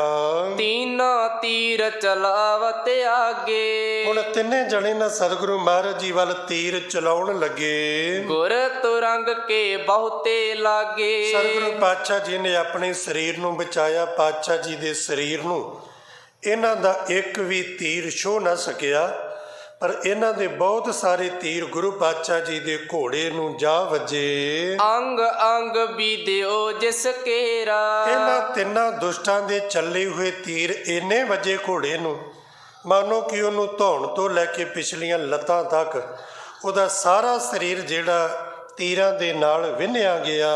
ਰਿਸ ਧਰ ਗੁਰ ਨਵਾਬ ਕੋ ਹੀਰਾ। ਸਤਿਗੁਰੂ ਪਾਤਸ਼ਾਹ ਜੀ ਨੇ ਉਸ ਵੇਲੇ ਬੜੇ ਵੀਰ ਰਸ ਵਿੱਚ ਆ ਕੇ ਨਵਾਬ ਅਬਦੁਲ ਖਾਨ ਵੱਲ ਤੱਕਿਆ। ਖਰ ਖਪਰਾ ਤਨ ਐਚ ਚਲਾਇਓ। ਤੇ ਸਤਿਗੁਰੂ ਪਾਤਸ਼ਾਹ ਜੀ ਨੇ ਫੇਰ ਇੱਕ ਚੌੜੀ ਮੁੱਖੀ ਵਾਲਾ ਖਪਰਾ ਤੀਰ ਕੱਢ ਕੇ ਕਮਾਨ ਆਪਣਾ ਭੱਥੇ ਚੋਂ ਚੜਾ ਕੇ ਕਮਾਨ ਦੇ ਚੱਲੇ ਤੇ ਸਾਹਿਬ ਜੀ ਨੇ ਅਬਦੁਲ ਖਾਨ ਵੱਲ ਛੱਡਿਆ। ਗਇਓ ਬੇਗ ਤੇ ਜਨ ਇਹ ਤਾਇਓ। ਸਤਿਗੁਰੂ ਪਾਤਸ਼ਾਹ ਮਹਾਰਾਜ ਜੀ ਦੇ ਕਮਾਨ ਚੋਂ ਆਜ਼ਾਦ ਹੋਇਆ ਤੀਰ ਇੰਨੀ ਕਾਹਲੀ ਨਾਲ ਗਿਆ ਜਿਵੇਂ ਕੋਈ ਬੰਦਾ ਗੁਰੂ ਮਹਾਰਾਜ ਜੀ ਦਾ ਸੁਨੇਹਾ ਲੈ ਕੇ ਜਾ ਰਿਹਾ ਹੋਵੇ ਵਿਚਰਤ ਸੂਬੇ ਕੋ ਹੈ ਪਹਾਰਾ। ਤੇ ਇਧਰੋਂ ਸੂਬੇਦਾਰ ਦਾ ਘੋੜਾ ਜਿਹੜਾ ਸੀ ਉਹ ਵੀ ਬੜਾ ਤਾਕਤਵਰ ਸੀ ਤੇ ਘੋੜੇ ਨੂੰ ਇੱਕ ਜਗ੍ਹਾ ਤੇ ਖੜਾ ਕਰਕੇ ਨਹੀਂ ਲੜਦੇ ਸੂਰਮੇ, ਉਹਨੂੰ ਕਦੀ ਅੱਗੇ ਕਦੀ ਪਿੱਛੇ ਕਿ ਸਾਹਮਣੇ ਵਾਲੇ ਦਾ ਤੱਕਿਆ ਹੋਇਆ ਨਿਸ਼ਾਨਾ ਜਿਹੜਾ ਬਿਰਥ ਚਲਿਆ ਜਾਵੇ। ਇਸ ਤਰ੍ਹਾਂ ਮਹਾਰਾਜ ਜੀ ਨੇ ਇਧਰੋਂ ਤੀਰ ਚਲਾਇਆ, ਅਬਦੁਲ ਖਾਨ ਆਪਣੇ ਘੋੜੇ ਨੂੰ ਅੱਗੇ ਪਿੱਛੇ ਕਰ ਰਿਹਾ ਹੋਏ ਲੱਗਿਓ ਜਾਏ ਤੇ ਭਾਲ ਮਝਾਰਾ। ਇਹ ਚੱਲਿਆ ਹੋਇਆ ਤੀਰ ਨਿਸ਼ਾਨਾ ਸੀ ਅਬਦੁਲ ਖਾਨ ਤੇ, ਪਰ ਤੀਰ ਫੇਰ ਅਬਦੁਲ ਖਾਨ ਦੇ ਨਾ ਵੱਜਾ। ਇਹ ਤੀਰ ਜਾ ਕੇ ਇਹਦੇ ਘੋੜੇ ਦੇ ਭਾਲ ਕਹੀਏ ਮੱਥੇ 'ਚ ਜਾ ਵੱਜਾ। ਦੜਿਆ ਵਨੀ ਪਰ ਗਿਰਿਓ ਤੁਰੰਗ। ਮੱਥੇ 'ਚ ਵੱਜਦਿਆਂ ਸਾਰ ਤੀਰ ਇਹਦਾ ਘੋੜਾ ਜਿਹੜਾ ਮਰ ਗਿਆ ਦੜਾ ਕਰਕੇ ਧਰਤੀ ਤੇ ਵਿਛ ਗਿਆ। ਖਰਿਓ ਨਵਾਬ ਸੰਭਾਰਿਓ ਅੰਗ। ਧਰਤੀ ਤੇ ਡਿੱਗ ਕੇ ਨਵਾਬ ਦੌਲਤ ਖਾਨ ਨੇ ਥੋੜਾ ਆਪਣੇ ਆਪ ਨੂੰ ਸੰਭਾਲਿਆ। ਤਬ ਤੀਨੋਂ ਕੇ ਰਿਸ ਬਹੁਸ਼ਾਈ। ਹੁਣ ਤਿੰਨਾਂ ਜਣਿਆਂ ਦੇ ਘੋੜੇ ਮਰ ਗਏ ਨੇ, ਕਰਮਚੰਦ, ਰਤਨ ਚੰਦ ਤੇ ਅਬਦੁਲ ਖਾਨ। ਸਤਿਗੁਰੂ ਜੀ ਨੇ ਤਿੰਨਾਂ ਦੇ ਘੋੜੇ ਮਾਰ ਦਿੱਤੇ ਤੇ ਤਿੰਨੇ ਜਣੇ ਹੁਣ ਬਿਨਾਂ ਘੋੜਿਆਂ ਤੋਂ ਸਾਹਮਣੇ ਖਲੋਤੇ ਨੇ। ਇਹ ਤਿੰਨੋਂ ਜਣੇ ਗੁਰੂ ਪਾਤਸ਼ਾਹ ਮਹਾਰਾਜ ਜੀ ਵੱਲ ਵੇਖ ਕੇ ਬੜੇ ਕ੍ਰੋਧਿਤ ਗੁੱਸੇ ਹੁੰਦੇ ਨੇ। ਚਹਿਤ ਗੁਰੂ ਕੋ ਹੈ ਦੇਖਾਈ। ਚਾਹੁੰਦੇ ਨੇ ਵੀ ਅਸੀਂ ਤਿੰਨੋਂ ਜਣੇ ਇਕੱਠੇ ਹੋ ਕੇ ਧੰਨ ਗੁਰੂ ਹਰਗੋਬਿੰਦ ਪਾਤਸ਼ਾਹ ਜੀ ਨੂੰ ਮਾਰ ਲਈਏ। ਜੋਰ ਜੋਰ ਤੀਨੋਂ ਸਰ ਮਾਰੇ। ਉਸ ਵੇਲੇ ਤਿੰਨਾਂ ਜਣਿਆਂ ਨੇ ਸਿਨ ਕੇ ਨਿਸ਼ਾਨਾ ਗੁਰੂ ਮਹਾਰਾਜ ਜੀ ਨੂੰ ਤੀਰ ਮਾਰੇ। ਬੀਦੇ ਅੰਗ ਤੁਰੰਗਮ ਸਾਰੇ। ਸਤਿਗੁਰੂ ਪਾਤਸ਼ਾਹ ਜੀ ਆਪਣਾ ਬਚਾਅ ਕਰਦੇ ਰਹੇ, ਇਹਨਾਂ ਦੇ ਤੀਰ ਵਾਰ-ਵਾਰ ਜਾ ਕੇ ਘੋੜੇ ਨੂੰ ਵੱਜਦੇ ਰਹੇ। ਤਬ ਤੀਨੋਂ ਤੇ ਛੁੱਟ ਕਰ ਤੀਰ। ਇਹਨਾਂ ਤਿੰਨਾਂ ਜਣਿਆਂ ਦੇ ਬਹੁਤ ਸਾਰੇ ਐਸੇ ਤੀਰ ਚੱਲੇ ਲਗੇ ਭਾਲ ਹੈ ਕੇ ਵੱਡ ਪੀਰ। ਘੋੜੇ ਦੇ ਬਾਕੀ ਸਰੀਰ ਨੂੰ ਤੇ ਬਹੁਤ ਵੱਜੇ ਸਨ। ਹੁਣ ਜਾ ਕੇ ਇਹਨਾਂ ਦੇ ਤੀਰ ਜਾ ਕੇ ਸਤਿਗੁਰੂ ਜੀ ਦੇ ਘੋੜੇ ਦੇ ਮੱਥੇ ਵਿੱਚ ਵੱਜੇ। ਗਿਰ ਧਰਨੀ ਪਰ ਸੁਰਗ ਸਿਧਾਰਾ। ਤੇ ਸਤਿਗੁਰੂ ਪਾਤਸ਼ਾਹ ਜੀ ਦਾ ਘੋੜਾ ਵੀ ਮੱਥੇ 'ਚ ਤੀਰ ਵੱਜਣ ਕਰਕੇ ਆਖਰੀ ਸਾਹ ਤੱਕ ਹਿੰਮਤ ਨਾਲ ਰਿਹਾ, ਪਰ ਅਖੀਰ ਵੇਲੇ ਉਸ ਘੋੜੇ ਦੇ ਵਿੱਚ ਵੀ ਕੋਈ ਬਲ ਨਾ ਰਿਹਾ। ਮੱਥੇ 'ਚ ਤੀਰ ਵੱਜਣ ਕਰਕੇ ਉਹ ਮਰ ਗਿਆ। ਤੇ ਸਮਝੋ ਕਵੀ ਜੀ ਕਹਿੰਦੇ ਵੀ ਇਹ ਘੋੜਾ ਵੀ ਗੁਰੂ ਪਾਤਸ਼ਾਹ ਜੀ ਦੀ ਸੇਵਾ ਕਰਕੇ ਆਪਣਾ ਜੀਵਨ ਸਫਲ ਕਰ ਗਿਆ। ਗੁਰ ਤਰ ਰਹਿਓ ਭਾਗ ਜਿਸ ਪਾਰਾ। ਸਤਿਗੁਰੂ ਪਾਤਸ਼ਾਹ ਮਹਾਰਾਜ ਜੀ ਉਸ ਵੇਲੇ ਘੋੜੇ ਤੋਂ ਥੱਲੇ ਉਤਰੇ। ਸ਼੍ਰੀ ਹਰਗੋਬਿੰਦ ਵੱਡ ਬਲ ਜੋਦਾ। ਤੇ ਧੰਨ ਗੁਰੂ ਹਰਗੋਬਿੰਦ ਪਾਤਸ਼ਾਹ ਮਹਾਰਾਜ ਜੀ ਜਿਹੜੇ ਬੜੇ ਬਲੀ ਬਹਾਦਰ ਸੂਰਮੇ ਯੋਧੇ ਨੇ, ਵੱਧ ਕੇ ਭਾਰ ਖਰੋਰ ਕਰੋਦਾ। ਜਿਹੜੇ ਆਪਣੇ ਘੋੜੇ ਨੂੰ ਡਿੱਗਣ ਤੋਂ ਪਹਿਲਾਂ ਹੀ ਮਹਾਰਾਜ ਜੀ ਛਾਲ ਮਾਰ ਕੇ ਘੋੜੇ ਤੋਂ ਉਤਰ ਆਏ। ਹੁਣ ਪਦ ਕੇ ਭਾਰ ਪਦ ਮਾਨੇ ਪੈਰ। ਗਰੀਬ ਨਵਾਜ ਪਾਤਸ਼ਾਹ ਜੀ ਪੱਬਾਂ ਭਾਰ ਹੋਏ ਜੰਗ ਵਿੱਚ ਖਲੋਤੇ ਨੇ। ਮਨੋ ਦਾਹ ਬੇ ਜਗਤ ਅਸ਼ੇਖ। ਇਸ ਤਰ੍ਹਾਂ ਸਮਝੋ ਵੀ ਸਾਹਮਣੇ ਇਹ ਤਿੰਨ ਜਣੇ ਰਤਨ ਚੰਦ, ਕਰਮ ਚੰਦ ਤੇ ਅਬਦੁਲ ਖਾਨ, ਤਿੰਨਾਂ ਦੇ ਸਾਹਮਣੇ ਕੱਲੇ ਗੁਰੂ ਹਰਗੋਬਿੰਦ ਪਾਤਸ਼ਾਹ ਜੀ ਬਨਿਓ ਰੁਦਰ ਕੋ ਰੁਦਰ ਹੈ ਬੇਖ। ਜਿਨ੍ਹਾਂ ਦੇ ਸਰੀਰ ਦੇ ਉੱਪਰ ਭਾਵ ਚਿਹਰੇ ਦੇ ਉੱਪਰ ਕ੍ਰੋਧ ਦੀਆਂ ਬੀਰ ਰਸ ਦੀਆਂ ਲਾਲੀਆਂ ਨੇ, ਜੋ ਦੁਸ਼ਮਣਾਂ ਨੂੰ ਰੌਦਰ ਰੂਪ ਵਿੱਚ ਦਿਖਾਈ ਪੈਂਦੀਆਂ। ਬਿਧੀ ਚੰਦ ਅਦਕ ਪਟ ਪਾਰੇ। ਤੇ ਨਾਲ ਸਤਿਗੁਰੂ ਪਾਤਸ਼ਾਹ ਜੀ ਦੀ ਸਹਾਇਤਾ ਕਰਨ ਲਈ ਪਿੱਛੇ ਸਪੋਰਟ ਵਾਸਤੇ ਫਿਰ ਜਿਹੜਾ ਸਤਿਗੁਰੂ ਜੀ ਦੇ ਤਰਕਸ਼ ਦਾ ਸਭ ਤੋਂ ਜ਼ਹਿਰੀਲਾ ਤੇ ਕੀਮਤੀ ਤੀਰ ਹੈ ਉਹ ਹੈ ਭਾਈ ਬਿਧੀ ਚੰਦ ਜੀ।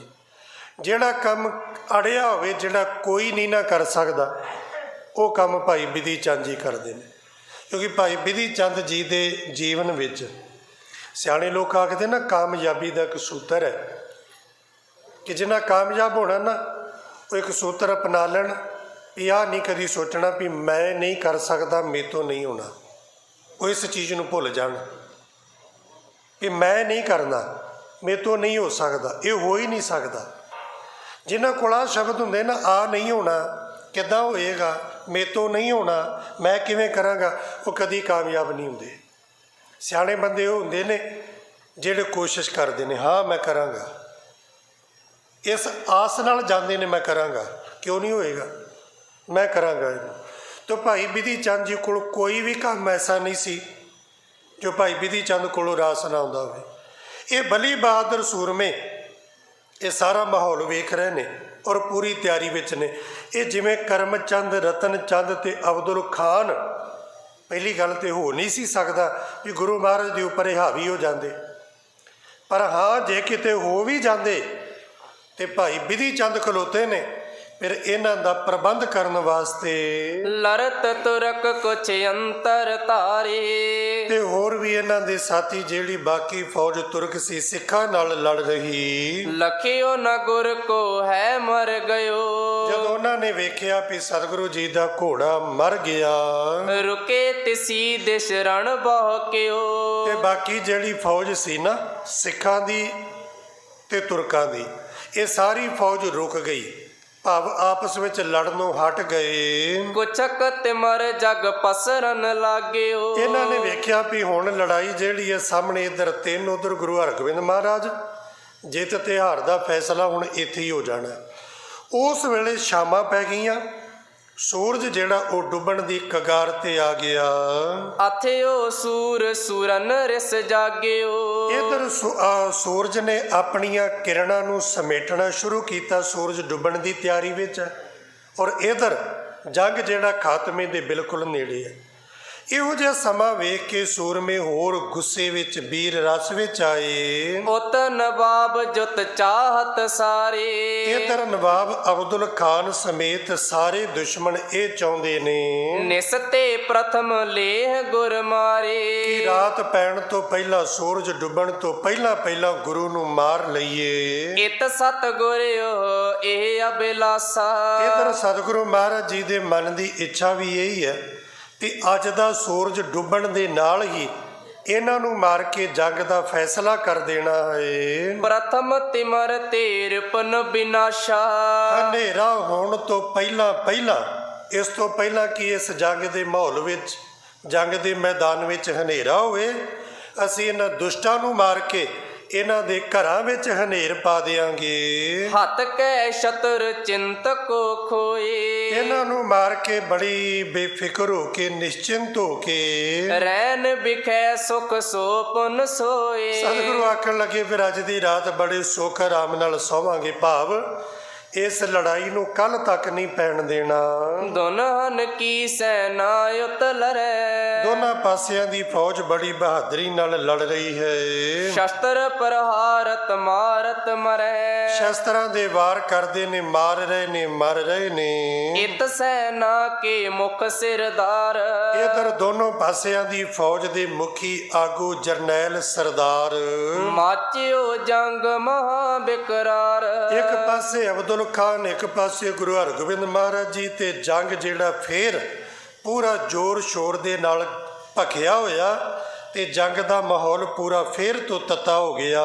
ਤਬ ਤੀਨੋਂ ਨੇਰ ਦੇ ਵਿਚਾਰੇ। ਉਸ ਵੇਲੇ ਇਹਨਾਂ ਤਿੰਨਾਂ ਨੇ ਗੁਰੂ ਮਹਾਰਾਜ ਜੀ ਵੱਲ ਵੇਖ ਕੇ ਮਨ ਵਿੱਚ ਵਿਚਾਰਿਆ। ਮਿਲੇ ਆਪਸ ਮੈਂ ਬਾਕ ਉਚਾਰੇ। ਆਪਸ ਵਿੱਚ ਮਿਲ ਕੇ ਇਹਨਾਂ ਨੇ ਨਾਲ ਸਲਾਹ ਕੀਤੀ, ਵਿਚਾਰ ਕੀਤੀ। ਕਰਨੀ ਬਿਲਮ ਨ ਆਛੀ ਹਮੈ। ਹੁਣ ਜਿਹੜਾ ਨਾ ਆਪਾਂ ਨੂੰ ਜ਼ਿਆਦਾ ਦੇਰ ਨਹੀਂ ਕਰਨੀ ਚਾਹੀਦੀ। ਗੋਰੇਕ ਹਮ ਤੀਨੋਂ ਇਹ ਸਮੈ। ਇਸ ਵੇਲੇ ਸਤਿਗੁਰੂ ਮਹਾਰਾਜ ਇਕੱਲੇ ਨੇ, ਆਪਾਂ ਸਾਹਮਣੇ 3 ਜਣੇ ਹਾਂ। ਕਰਹੁ ਨੀਰ ਕੋ ਖੜਗ ਪ੍ਰਹਾਰ। ਬਸ ਹੁਣ ਆਪਾਂ ਤਿੰਨੇ ਜਣੇ ਸਤਿਗੁਰੂ ਜੀ ਦੇ ਕੋਲ ਜਾਈਏ, ਕੋਲ ਜਾ ਕੇ ਤਿੰਨੋਂ ਇਕੱਠੇ ਗੁਰੂ ਮਹਾਰਾਜ ਜੀ ਤੇ ਕਿਰਪਾਨਾਂ ਦੇ ਵਾਰ ਮਾਰੀਏ। ਗੁਰ ਕੇ ਅੰਗ ਤੁਰਤ ਕਟ ਡਾਰ। ਤਿੰਨੋਂ ਜਣੇ ਕਿਰਪਾਨਾਂ ਚਲਾ ਕੇ ਸਤਿਗੁਰੂ ਜੀ ਦੇ ਅੰਗ ਸਰੀਰ ਤੋਂ ਜੁਦਾ ਕਰੀਏ। ਨਾਹਿਤ ਘੇਰ ਗਇਓ ਗੁਰ ਜੀਵਤ। ਤੇ ਜੇ ਆਪਾਂ ਇਸ ਤਰ੍ਹਾਂ ਨਾ ਕਰ ਸਕੇ ਤੇ ਤਿੰਨੋਂ ਜਣੇ ਗੁਰੂ ਜੀ ਨੂੰ ਘੇਰ ਕੇ ਤਬ ਮੁਰਾਦ ਪੂਰਨ ਤੁਮ ਥੀਵਤ। ਗੁਰੂ ਮਹਾਰਾਜ ਜੀ ਨੂੰ ਜੀਂਦਿਆਂ ਪਕੜ ਕੇ ਆਪਣੇ ਨਾਲ ਲੈ ਕੇ ਭੱਜ ਜਾਈਏ ਤਾਂ ਵੀ ਸਾਡੇ ਮਨ ਦੀ ਮੁਰਾਦ ਪੂਰੀ ਹੋ ਜਾਏਗੀ। ਰਤਨ ਚੰਦ ਤੇ ਸੁਨੇ ਮਕਾਨ।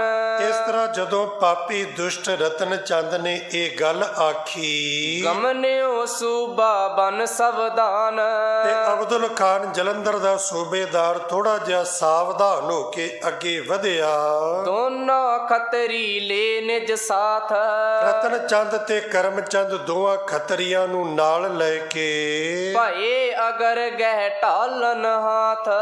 ਹੱਥ ਵਿੱਚ ਖੱਬੇ ਹੱਥ ਵਿੱਚ ਢਾਲਾਂ, ਸੱਜੇ ਦੇ ਵਿੱਚ ਕਿਰਪਾਨਾਂ ਲੈ ਕੇ ਅੱਗੇ ਵਧੇ। ਨਿਕਟ ਆਨ ਗੁਰ ਕੋ ਬੰਗਾਰਿਓ। ਇਹਨਾਂ ਨੇੜੇ ਆ ਕੇ ਸਤਿਗੁਰੂ ਮਹਾਰਾਜ ਜੀ ਨੂੰ ਵੰਗਾਰਿਆ ਹੈ। ਤੈ ਬਹੁ ਲਸ਼ਕਰ ਤੁਰਕਨ ਮਾਰਿਓ। ਆਖਿਆ ਗੁਰੂ ਹਰਗੋਬਿੰਦ ਮਹਾਰਾਜ ਤੁਸੀਂ ਅੱਜ ਸਾਡੇ ਤੋਂ ਬਚ ਕੇ ਨਹੀਂ ਜਾ ਸਕਦੇ। ਤੁਸੀਂ ਪਹਿਲਾਂ ਸਾਡੀ ਫੌਜ ਦਾ ਬਹੁਤ ਨੁਕਸਾਨ ਕੀਤਾ, ਤੁਸੀਂ ਸਾਡੀ ਬਹੁਤ ਫੌਜ ਮਾਰੀ ਹੈ। ਪ੍ਰਥਮ ਸ਼ਿਨਾਏ ਬਾਜ ਕੋ ਆਨਾ। ਉਸ ਤੋਂ ਪਹਿਲਾਂ ਤੁਸੀਂ ਬਾਦਸ਼ਾਹ ਸ਼ਾਹਜਹਾਨ ਦਾ ਬਾਜ ਪਕੜ ਲਿਆ ਤੇ ਕਿਸੇ ਤੋਂ ਤੁਸੀਂ ਡਰੇ ਨਹੀਂ। ਨਹੀਂ ਸ਼ਾਹ ਤੇ ਡਰੇ ਉਰ ਮਾਨਾ। ਸਾਡੀ ਤੇ ਗੱਲ ਇੱਕ ਪਾਸੇ, ਤੁਸੀਂ ਤੇ ਸ਼ਾਹਜਹਾਨ ਦਾ ਵੀ ਰਤੀ ਪਰ ਖੌਫ ਨਹੀਂ ਮੰਨਿਆ। ਅਬ ਵੀ ਨਿਰਭੈ ਕਾਰਜ ਕੀਨਾ। ਹੁਣ ਵੀ ਤੁਸੀਂ ਬਹੁਤ ਸਾਰੇ ਸਾਡੇ ਸੰਗੀ ਸਾਥੀ ਮਾਰ ਕੇ, ਸਾਡੀ ਫੌਜ ਮਾਰ ਕੇ ਆਪਣੀ ਮੌਤ ਦਾ ਮਸਾਲਾ ਤਿਆਰ ਕਰ ਲਿਆ ਹੈ। ਕਰਿਓ ਜੁਧ ਕੁਛ ਬਲ ਨਹਿ ਚੀਨਾ। ਤੇ ਤੁਸੀਂ ਹੁਣ ਤੱਕ ਸਾਡੀ ਤਾਕਤ, ਸਾਡਾ ਬਲ ਨਹੀਂ ਵੇਖਿਆ। ਘਨੇ ਸੁਪਟ ਕੇ ਪ੍ਰਾਨ ਬਿਦਾਏ। ਤੁਸੀਂ ਸਾਡੀ ਬਹੁਤ ਸਾਰੀ ਫੌਜ ਤੇ ਜਰਨੈਲ ਸੂਰਮੇ ਮਾਰੇ ਨੇ। ਅਬ ਆਇਓ ਹੈ ਅਗਰ ਹਮਾਰੇ। ਪਹਿਲੀ ਵਾਰ ਇਹ ਮੌਕਾ ਬਣਿਆ ਵੀ ਤੁਸੀਂ ਹੁਣ ਬਿਲਕੁਲ ਕੱਲੇ ਕੱਲੇ ਸਾਡੇ ਸਾਹਮਣੇ ਆਏ ਹੋ। ਲੈ ਸਭ ਕੋ ਪਲਟਾ ਤੁਮ ਮਾਰ। ਤੇ ਇਸ ਵੇਲੇ ਅਸੀਂ ਤੁਹਾਨੂੰ ਮਾਰ ਕੇ ਪਿਛਲਾ ਸਾਰਾ ਹਿਸਾਬ ਕਿਤਾਬ ਬਰਾਬਰ ਕਰ ਲੈਣਾ। ਬਾਦਸ਼ਾਹ ਸ਼ਾਹਜਹਾਨ ਦਾ ਬਾਜ ਲੈਣ ਦਾ ਬਦਲਾ, ਅੰਮ੍ਰਿਤਸਰ ਦੀ ਜੰਗ ਦਾ ਬਦਲਾ, ਮੁਗਲ ਸਖਾਨ ਦੀ ਮੌਤ ਦਾ ਬਦਲਾ, ਹੋਰ 94 ਜਰਨੈਲਾਂ ਦੀ ਮੌਤ ਦਾ ਬਦਲਾ, ਇਸ ਜਲੰਧਰ ਦੇ ਸੂਬੇਦਾਰ ਅਬਦੁਲ ਖਾਨ ਦੇ 2 ਪੁੱਤ ਤੇ ਹੋਰ 5 94 ਜਰਨੈਲ ਤੁਸੀਂ ਮਾਰੇ, ਉਹਨਾਂ ਸਾਰਿਆਂ ਦੀ ਮੌਤ ਦਾ ਬਦਲਾ, ਨਾਲ ਚੰਦੂ ਦੀਵਾਨ ਦੀ ਮੌਤ ਦਾ ਬਦਲਾ, ਕਰਮਚੰਦ ਦੇ ਰਤਨ ਚੰਦ ਦੇ ਪਿਤਾ ਭਗਵਾਨ ਦਾਸ ਘੇਰੜ ਦੀ ਮੌਤ ਦਾ ਬਦਲਾ, ਸਾਡੇ ਇਲਾਕੇ ਵਿੱਚ ਆ ਕੇ ਸਾਡੀ ਆਗਿਆ ਤੋਂ ਬਿਨਾਂ ਤੁਸੀਂ ਨਗਰ ਵਸਾਉਣਾ, ਘਰ ਵਸਾਉਣਾ ਸ਼ੁਰੂ ਕੀਤਾ, ਤੁਹਾਡੀ ਇਹ ਗੁਸਤਾਖੀ ਦਾ ਬਦਲਾ। ਇੰਨੇ ਬਦਲੇ ਅਸੀਂ ਇਕੱਠੇ ਲੈ ਲੈਣੇ ਨੇ। ਤੁਹਾਨੂੰ ਇਸ ਵੇਲੇ ਮੈਦਾਨੀ ਜੰਗ ਵਿੱਚ ਮੌਤ ਦੇ ਘਾਟ ਉਤਾਰ ਕੇ ਤਬ ਸੁਪ ਤਹਿਗੇ ਲਾਤ ਪਸਾਰ। ਧੰਨ ਗੁਰੂ ਹਰਗੋਬਿੰਦ ਸਾਹਿਬ ਮਹਾਰਾਜ, ਜਦੋਂ ਤੋਂ ਤੁਸੀਂ ਸਾਡੇ ਪਿਤਾ ਨੂੰ ਮਾਰਿਆ, ਉਦੋਂ ਤੋਂ ਅਸੀਂ ਆਰਾਮ ਨਾਲ ਨਹੀਂ ਸੁੱਤੇ, ਚੈਨ ਨਾਲ ਨਹੀਂ ਸੁੱਤੇ। ਸਾਡੇ ਮਨ ਵਿੱਚ ਰੜਕ ਹੈ ਅੰਦਰ ਤੁਹਾਡੇ ਤੋਂ ਬਦਲਾ ਲੈਣ ਦੀ।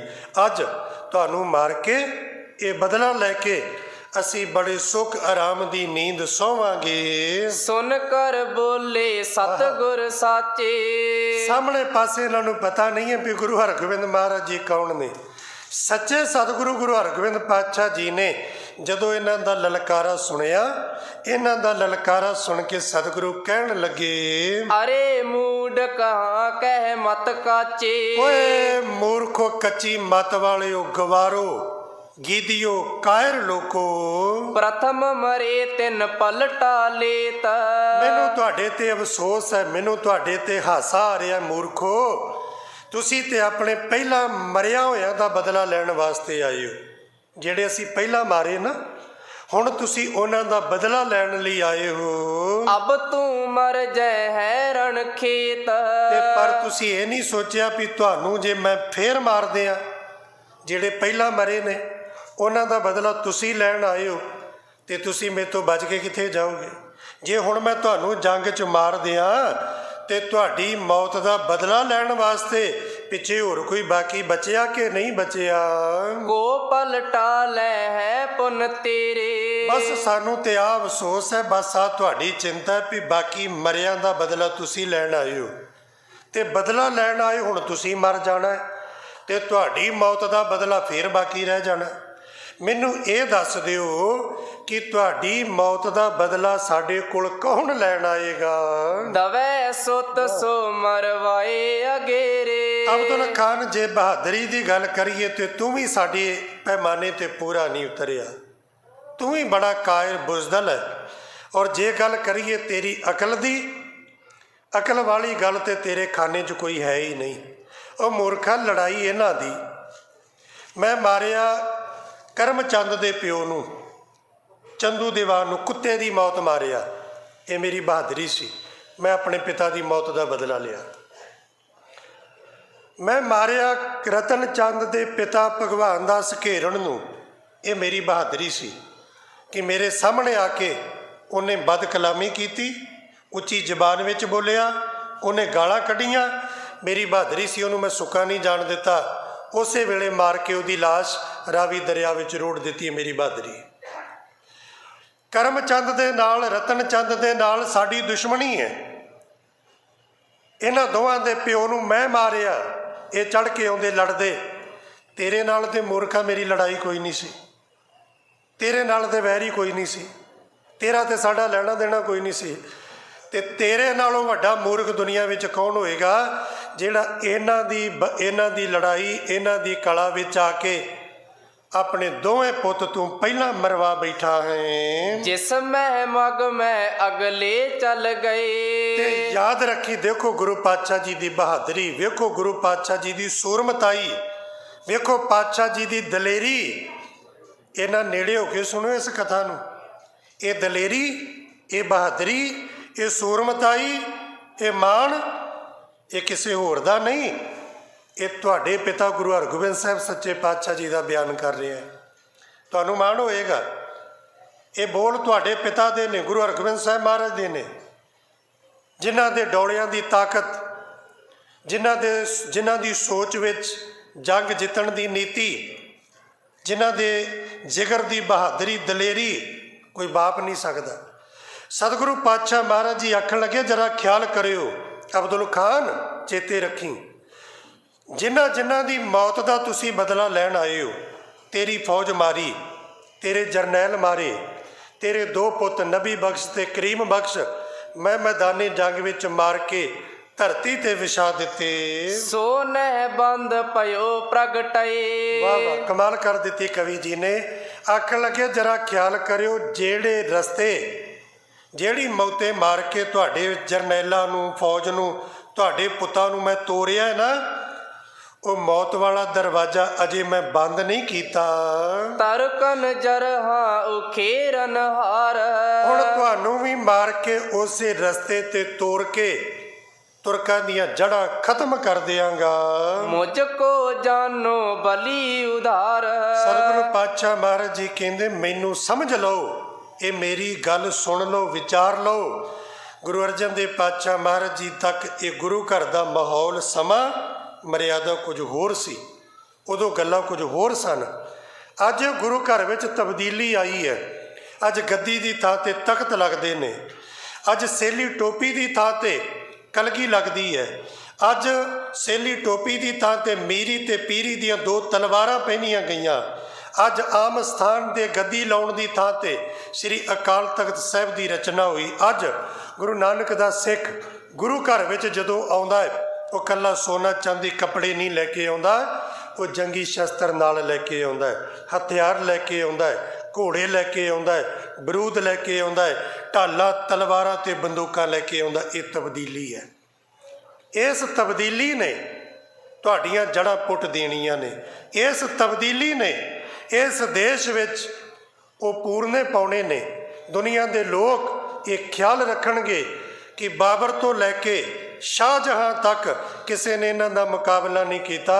ਜੇ ਇਸ ਜ਼ੁਲਮ ਰਾਜ ਦਾ ਕਿਸੇ ਨੇ ਮੁਕਾਬਲਾ ਕੀਤਾ ਹੈ ਤੇ ਗੁਰੂ ਨਾਨਕ ਦੀ ਗੱਦੀ ਦੇ ਵਾਰਸਾਂ ਨੇ ਕੀਤਾ ਹੈ। ਤੁਮ ਤੀਨੋਂ ਮੈਂ ਏਕਲ ਖਰੋ। ਆਖਣ ਲੱਗੇ, ਜਾਓ, ਇੱਕ ਮੌਕਾ ਤੁਹਾਨੂੰ ਹੋਰ ਦਿੱਤਾ, ਤੁਸੀਂ ਤਿੰਨੋਂ ਤੇ ਮੈਂ ਇਕੱਲਾ। ਹੈ ਬਹਾਦਰੀ, ਲੜ ਸਕਦੇ ਹੋ। ਲੱਤਾਂ ਤਾਂ ਨਹੀਂ ਕੰਬ ਰਹੀਆਂ, ਦਿਲ ਕੰਬ ਤੇ ਨਹੀਂ ਰਿਹਾ, ਡੋਲ ਤੇ ਨਹੀਂ ਰਿਹਾ। ਜਰਾ ਵੇਖੋ ਮੇਰੇ ਵੱਲ, ਮੈਂ ਇਕੱਲਾ ਤੇ ਤੁਸੀਂ ਤਿੰਨੋਂ। ਜੇ ਅਜੇ ਵੀ ਤੁਹਾਡੇ ਵਿੱਚ ਬਹਾਦਰੀ ਹੈ, ਕੋਈ ਗੈਰਤ ਹੈ, ਕੋਈ ਅਣਖ ਹੈ, ਤੇ ਜਰਾ ਆਓ। ਬਗਾਨੇ ਪੁੱਤ ਬੜੇ ਮਰਵਾ ਲਏ ਨੇ ਤੁਸੀਂ। ਬਗਾਨੇ ਪੁੱਤ ਮਰਵਾ ਕੇ ਜੇ ਧਾਰ ਦਾ ਫੈਸਲਾ ਕਰਨਾ ਛੱਡ, ਤੁਸੀਂ ਤਿੰਨੇ ਤੇ ਮੈਂ ਇਕੱਲਾ, ਆਓ ਮੈਦਾਨੇ ਜੰਗ ਵਿੱਚ ਲੜ ਕੇ ਅੱਜ ਇਸ ਜੰਗ ਦਾ ਫੈਸਲਾ ਕਰੀਏ। ਲੜੋ ਮਰੋ ਕੁਛ ਤਰਾਸ ਨਾ ਕਰੋ। ਆਓ ਮੇਰੇ ਸਾਹਮਣੇ ਆਓ, ਆਪਾਂ ਲੜ ਕੇ ਇਸ ਜੰਗ ਦਾ ਫੈਸਲਾ ਕਰੀਏ। ਤੁਹਾਡੀ ਮੌਤ ਤੁਹਾਡੇ ਸਿਰ ਤੇ ਹੈ। ਆਖਰੀ ਵੇਲੇ ਵੀ ਬਹਾਦਰੀ ਦਿਖਾ ਜਾਓ ਨਾ, ਤੇ ਤਾਂ ਵੀ ਕੁਝ ਜਸ ਖੱਟ ਜਾਓਗੇ। ਕਾਇਰ ਬਣ ਕੇ ਭੱਜਿਓ ਨਾ ਮੇਰੇ ਸਾਹਮਣੇ। ਹੁਣ ਕੁਝ ਵੀ ਬਾਕੀ ਨਹੀਂ ਰਿਹਾ ਤੁਹਾਡੇ ਪੱਲੇ, ਹੁਣ ਸਭ ਕੁਝ ਖਤਮ ਹੈ। ਬਸ ਆਖਰੀ ਵੇਲੇ ਇੱਕ ਮੌਕਾ ਹੈ ਜੇ ਬਹਾਦਰਾਂ ਵਾਂਗੂ ਲੜ ਕੇ ਸੂਰਮਿਆਂ ਦੀ ਮੌਤ ਮਰ ਜਾਓਗੇ ਤਾਂ ਵੀ ਤੁਹਾਡੀ ਕੁਝ ਇੱਜ਼ਤ ਬਚ ਜਾਏਗੀ। ਅਬ ਇਹ ਜੁੱਧ ਮੂਲ ਉਪਜਾਇਓ। ਸਤਿਗੁਰੂ ਪਾਤਸ਼ਾਹ ਕਹਿੰਦੇ ਹੁਣ ਤੱਕ ਤੇ ਆਸੇ-ਪਾਸੇ ਦੀਆਂ ਟਾਹਣੀਆਂ ਦੀਆਂ ਪੱਤਿਆਂ ਦੀਆਂ ਲੜਾਈਆਂ ਸੀ, ਹੁਣ ਲੜਾਈ ਜਿਹੜੀ ਮੂਲ ਦੀ ਹੈ, ਇੱਧਰੋਂ ਮੈਂ ਆਇਆ ਸਾਹਮਣੇ, ਉਧਰੋਂ ਤੂੰ ਹੈ, ਹੁਣ ਆਪਾਂ ਆਪਸ ਵਿੱਚ ਲੜਾਂਗੇ। ਸਨੇ ਸਨੇ ਜਗ ਮੈਂ ਵਧ ਜਾਇਓ। ਹੌਲੀ ਹੌਲੀ ਕਰਕੇ ਸਤਿਗੁਰੂ ਪਾਤਸ਼ਾਹ ਜੀ ਆਖਣ ਲੱਗੇ ਤੁਹਾਡੀ ਜਿਹੜੀ ਜੜ ਖੋਖਲੀ ਹੋਏਗੀ ਔਰ ਸਾਡੀ ਜਿਹੜੀ ਜੜ ਸਨੇ ਸਨੇ ਹੋਰ ਪੱਕੀ ਹੋਏਗੀ। ਹਮਰੇ ਸਿੱਖ ਸਦਾ ਬਲ ਸੰਗ। ਤੁਹਾਡਾ ਰਾਜ ਭਾਗ ਖਤਮ ਹੋਏਗਾ ਤੇ ਮੇਰੇ ਆ ਗਰੀਬ ਸਿੱਖ ਦੁਨੀਆ ਤੇ ਰਾਜ ਕਰਨਗੇ। ਤੁਰਕਨ ਸਾਥ ਕਰੈ ਵੱਡ ਜੰਗ। ਆਉਣ ਵਾਲੇ ਸਮੇਂ ਵਿੱਚ ਆ ਇਸੇ ਪੂਰਨੇ ਪਾਵਾਂਗੇ, ਇਹੋ ਜਿਹਾ ਨਕਸ਼ਾ ਤਿਆਰ ਕਰਕੇ ਸਿੱਖਾਂ ਨੂੰ ਦੇਵਾਂਗੇ ਕਿ ਆਉਣ ਵਾਲੇ ਸਮੇਂ ਵਿੱਚ ਇਹਦੇ ਤੋਂ ਵੀ ਜ਼ਿਆਦਾ ਤਕੜੇ ਜੰਗ ਯੁੱਧ ਸਾਡੇ ਸਿੱਖ ਲੜ ਕੇ ਜ਼ੁਲਮ ਦਾ ਟਾਕਰਾ ਕਰਨਗੇ। ਸ਼ੀਨੇ ਰਾਜ ਤੇਜ ਹਮ ਸਾਰੇ। ਤੁਹਾਡਾ ਰਾਜ ਭਾਗ ਜਿਹੜਾ ਉਹ ਸਾਰਾ ਖੋਹ ਕੇ ਖਤਮ ਕਰ ਦਿਆਂਗੇ। ਕਹਾਂ ਬਾਜ ਕੀ ਬਾਤ ਉਚਾਰੇ। ਕੋਈ ਇੱਕ ਬਾਜ ਦੀ ਕੀ ਗੱਲ ਕਰਦੇ ਹੋ? ਹੁਣ ਤੱਕ ਤੁਸੀਂ ਆਈ ਰੋਈ ਜਾਂਦੇ ਹੋ ਕਿ ਗੁਰੂ ਮਹਾਰਾਜ ਨੇ ਸ਼ਾਹਜਹਾਨ ਦਾ ਬਾਜ ਫੜ ਲਿਆ, ਬਾਜ ਫੜ ਲਿਆ। ਬਾਜ ਛੱਡੋ, ਇੱਕ ਬਾਜ ਦੀ ਤੇ ਤੁਸੀਂ ਗੱਲ ਕਰਨੀ ਛੱਡ ਦਿਓ। ਅਬਦੁਲ ਖਾਨ ਦਿਖਾਵਨ ਹੇਤ। ਅਜੇ ਤੇ ਅਸੀਂ ਤੁਹਾਡਾ ਰਾਜ ਵੀ ਖੋਹ ਲੈਣਾ। ਇਸ ਤਰ੍ਹਾਂ ਸਤਿਗੁਰੂ ਪਾਤਸ਼ਾਹ ਜੀ ਨੇ ਕਰਮ ਚੰਦ ਹੋਏ ਸਨਮੁਖ ਖੇਤ। ਅਬਦੁਲ ਖਾਨ ਨੂੰ ਦਿਖਾਉਣ ਵਾਸਤੇ ਸਤਿਗੁਰੂ ਪਾਤਸ਼ਾਹ ਜੀ ਕਰਮ ਚੰਦ ਵੱਲ ਅੱਗੇ ਵਧੇ। ਢਾਲ ਖੜਗ ਦੋਨੋਂ ਕਰ ਧਾਰੇ। ਦੋਨਾਂ ਨੇ ਆਪਣੇ ਆਪਣੇ ਹੱਥ ਵਿੱਚ ਕਿਰਪਾਨ ਤੇ ਢਾਲ ਪਕੜੀ ਸੰਭਾਲੀ ਹੋਈ। ਫਾਂਦ ਚਰਨ ਸੋ ਗੁਰ ਲਲਕਾਰੇ। ਸਾਹਮਣੇ ਹੋ ਕੇ ਕਰਮ ਚੰਦ ਨੇ ਸਤਿਗੁਰੂ ਪਾਤਸ਼ਾਹ ਮਹਾਰਾਜ ਜੀ ਵੱਲ ਲਲਕਾਰਾ ਮਾਰਿਆ। ਬਨ ਸੁਚੇਤ ਅਬ ਮੈਂ ਤੁਝ ਮਾਰੋ। ਆਖਣ ਲੱਗਾ ਗੁਰੂ ਹਰਗੋਬਿੰਦ ਪਾਤਸ਼ਾਹ ਮਹਾਰਾਜ ਜੀ ਮੈਂ ਆ ਰਿਹਾ ਤੁਹਾਨੂੰ ਮਾਰਨ ਵਾਸਤੇ, ਸਾਵਧਾਨ ਹੋ ਜਾਓ, ਤਕੜੇ ਹੋ ਜਾਓ। ਪਿਤ ਹੱਥ ਕੋ ਰਿਣ ਸਕਲ ਉਤਾਰੋ। ਅੱਜ ਤੁਹਾਨੂੰ ਮਾਰ ਕੇ ਆਪਣੇ ਪਿਤਾ ਦੀ ਮੌਤ ਦਾ ਬਦਲਾ ਲਵਾਂਗਾ। ਜੋ ਮੇਰੇ ਸਿਰ ਤੇ ਕਰਜ਼ਾ ਹੈ ਅੱਜ ਉਹ ਕਰਜ਼ ਉਤਾਰਾਂਗਾ। ਚੰਦੂ ਕੋ ਸੁਤ ਮੋਹ ਕਹੁ ਜਾਨ। ਕਿਉਂਕਿ ਮੈਂ ਦੀਵਾਨ ਚੰਦੂ ਦਾ ਲੜਕਾ ਹੈ, ਆਪਣੇ ਪਿਤਾ ਦੀ ਮੌਤ ਦਾ ਬਦਲਾ ਲੈ ਕੇ ਰਵਾਂਗਾ। ਪਿਤ ਪਲਟੇ ਤ ਤੁਮ ਕੇ ਹਾਨ। ਆਪਣੇ ਪਿਤਾ ਦੀ ਮੌਤ ਦਾ ਬਦਲਾ ਤਾਂ ਪੂਰਾ ਹੋਏਗਾ ਜੇ ਤੁਹਾਨੂੰ ਮਾਰ ਲਵਾਂ। ਤੈਸੀ ਬਨੀ ਬਾਤ ਮੁਹਿ ਆਏ। ਅੱਜ ਜਿਹੜਾ ਸਮਾਂ ਬਿਲਕੁਲ ਮੇਰੇ ਅਨੁਕੂਲ ਆ ਗਿਆ। ਐਸੋ ਸਮੋ ਨਹੀਂ ਕਬ ਪਾਏ। ਬੜੀ ਦੇਰ ਤੋਂ ਸੋਚ ਰਿਹਾ ਸੀ ਪਰ ਮੈਨੂੰ ਕਦੀ ਇਹੋ ਜਿਹਾ ਚੰਗਾ ਮੌਕਾ ਨਹੀਂ ਮਿਲਿਆ।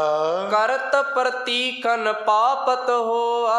ਬੜੇ ਲੰਬੇ ਸਮੇਂ ਤੋਂ ਜਿਸ ਸਮੇਂ ਦੀ ਉਡੀਕ ਸੀ ਨਾ ਵੀ ਪਿਤਾ ਦੀ ਮੌਤ ਦਾ ਬਦਲਾ ਗੁਰੂ ਹਰਗੋਬਿੰਦ ਮਹਾਰਾਜ ਜੀ ਨੂੰ ਮਾਰ ਕੇ ਲਵਾਂ, ਅੱਜ ਭਗਵਾਨ ਨੇ ਇਹ ਮੇਰੀ ਆਸ ਪੂਰੀ ਕਰ ਦਿੱਤੀ। ਅੱਜ ਮੇਰੇ ਕੋਲ ਇਹ ਸਮਾਂ ਪਰਮਾਤਮਾ ਨੇ ਆਪ ਕਿਰਪਾ ਕਰਕੇ ਦਿੱਤਾ ਹੈ। ਇਮ ਕਹਿ ਉਚਰਤ ਕੋ ਗੁਰ ਜੋਵਾ। ਇਸ ਤਰ੍ਹਾਂ ਲਲਕਾਰਾ ਮਾਰਦਿਆਂ ਹੋਇਆਂ ਬੋਲਦਿਆਂ ਹੋਇਆਂ ਕਰਮਚੰਦ ਸਤਿਗੁਰੂ ਪਾਤਸ਼ਾਹ ਮਹਾਰਾਜ ਜੀ ਨੂੰ ਲਲਕਾਰ ਕੇ ਗੁਰੂ ਪਾਤਸ਼ਾਹ ਮਹਾਰਾਜ ਜੀ ਵੱਲ ਅੱਗੇ ਵਧਿਆ। ਨਾਲ ਹੀ ਰਤਨ ਚੰਦ ਤੇ ਅਬਦੁਲ ਖਾਨ ਇਹ ਤਿੰਨ ਸੂਰਮੇ ਨੇ। ਹੁਣ ਕਿਵੇਂ ਇਹਨਾਂ ਨੂੰ ਮਾਰ ਕੇ ਸਤਿਗੁਰੂ ਪਾਤਸ਼ਾਹ ਜੀ ਜੰਗ ਫਤਿਹ ਕਰਦੇ ਨੇ, ਇਹਦੇ ਤੋਂ ਅਗਲਾ ਪ੍ਰਸੰਗ ਆਉਣਾ ਹੈ। ਪਰ ਥੋੜ੍ਹਾ ਜਿਹਾ ਇਹ ਕਥਾ ਦੇ ਪ੍ਰੋਗਰਾਮ ਵਿੱਚ ਇੱਕ ਤਬਦੀਲੀ ਕੀਤੀ ਹੈ ਪ੍ਰਬੰਧਕਾਂ ਨੇ। ਉਹ ਇਹ ਕਿ ਅੱਗੇ ਧੰਨ ਗੁਰੂ ਤੇਗ ਬਹਾਦਰ ਪਾਤਸ਼ਾਹ ਜੀ ਦਾ 400 ਸਾਲਾ ਪਾਵਨ ਪ੍ਰਕਾਸ਼ ਗੁਰਪੁਰਬ ਆ ਰਿਹਾ। ਕੱਲ੍ਹ ਤੋਂ ਇਸ ਪਾਵਨ ਸਥਾਨ 'ਤੇ ਸ੍ਰੀ ਅਖੰਡ ਪਾਠ ਸਾਹਿਬ ਪ੍ਰਾਰੰਭ ਨੇ ਅਤੇ ਕੱਲ੍ਹ ਐਤਵਾਰ 8 ਤਰੀਕ ਸਵੇਰੇ ਅਖੰਡ ਪਾਠ ਸਾਹਿਬਾਨਾਂ ਦੀ ਸੰਪੂਰਨਤਾ ਹੋਣੀ ਹੈ। ਉਪਰੰਤ 9 ਵਜੇ ਤੱਕ ਕੀਰਤਨ ਦਰਬਾਰ, ਕੀਰਤਨ ਸਮਾਗਮ ਸਤਿਗੁਰੂ ਦੀ ਹਜ਼ੂਰੀ ਵਿੱਚ ਸੱਜਣੇ ਨੇ। ਅਤੇ ਕੱਲ੍ਹ ਤੋਂ 400 ਸਾਲਾ ਗੁਰੂ ਤੇਗ ਬਹਾਦਰ ਪਾਤਸ਼ਾਹ ਜੀ ਦੇ ਅਵਤਾਰ ਗੁਰਪੁਰਬ ਸ਼ਤਾਬਦੀ ਦੇ ਜਿਤਨੇ ਵੀ ਪ੍ਰੋਗਰਾਮ ਨੇ ਉਹਨਾਂ ਦਾ ਕੱਲ੍ਹ ਤੋਂ ਆਗਾਜ਼ ਹੋ ਰਿਹਾ ਹੈ, ਉਹਨਾਂ ਦੀ ਸ਼ੁਰੂਆਤ ਹੋ ਰਹੀ ਹੈ।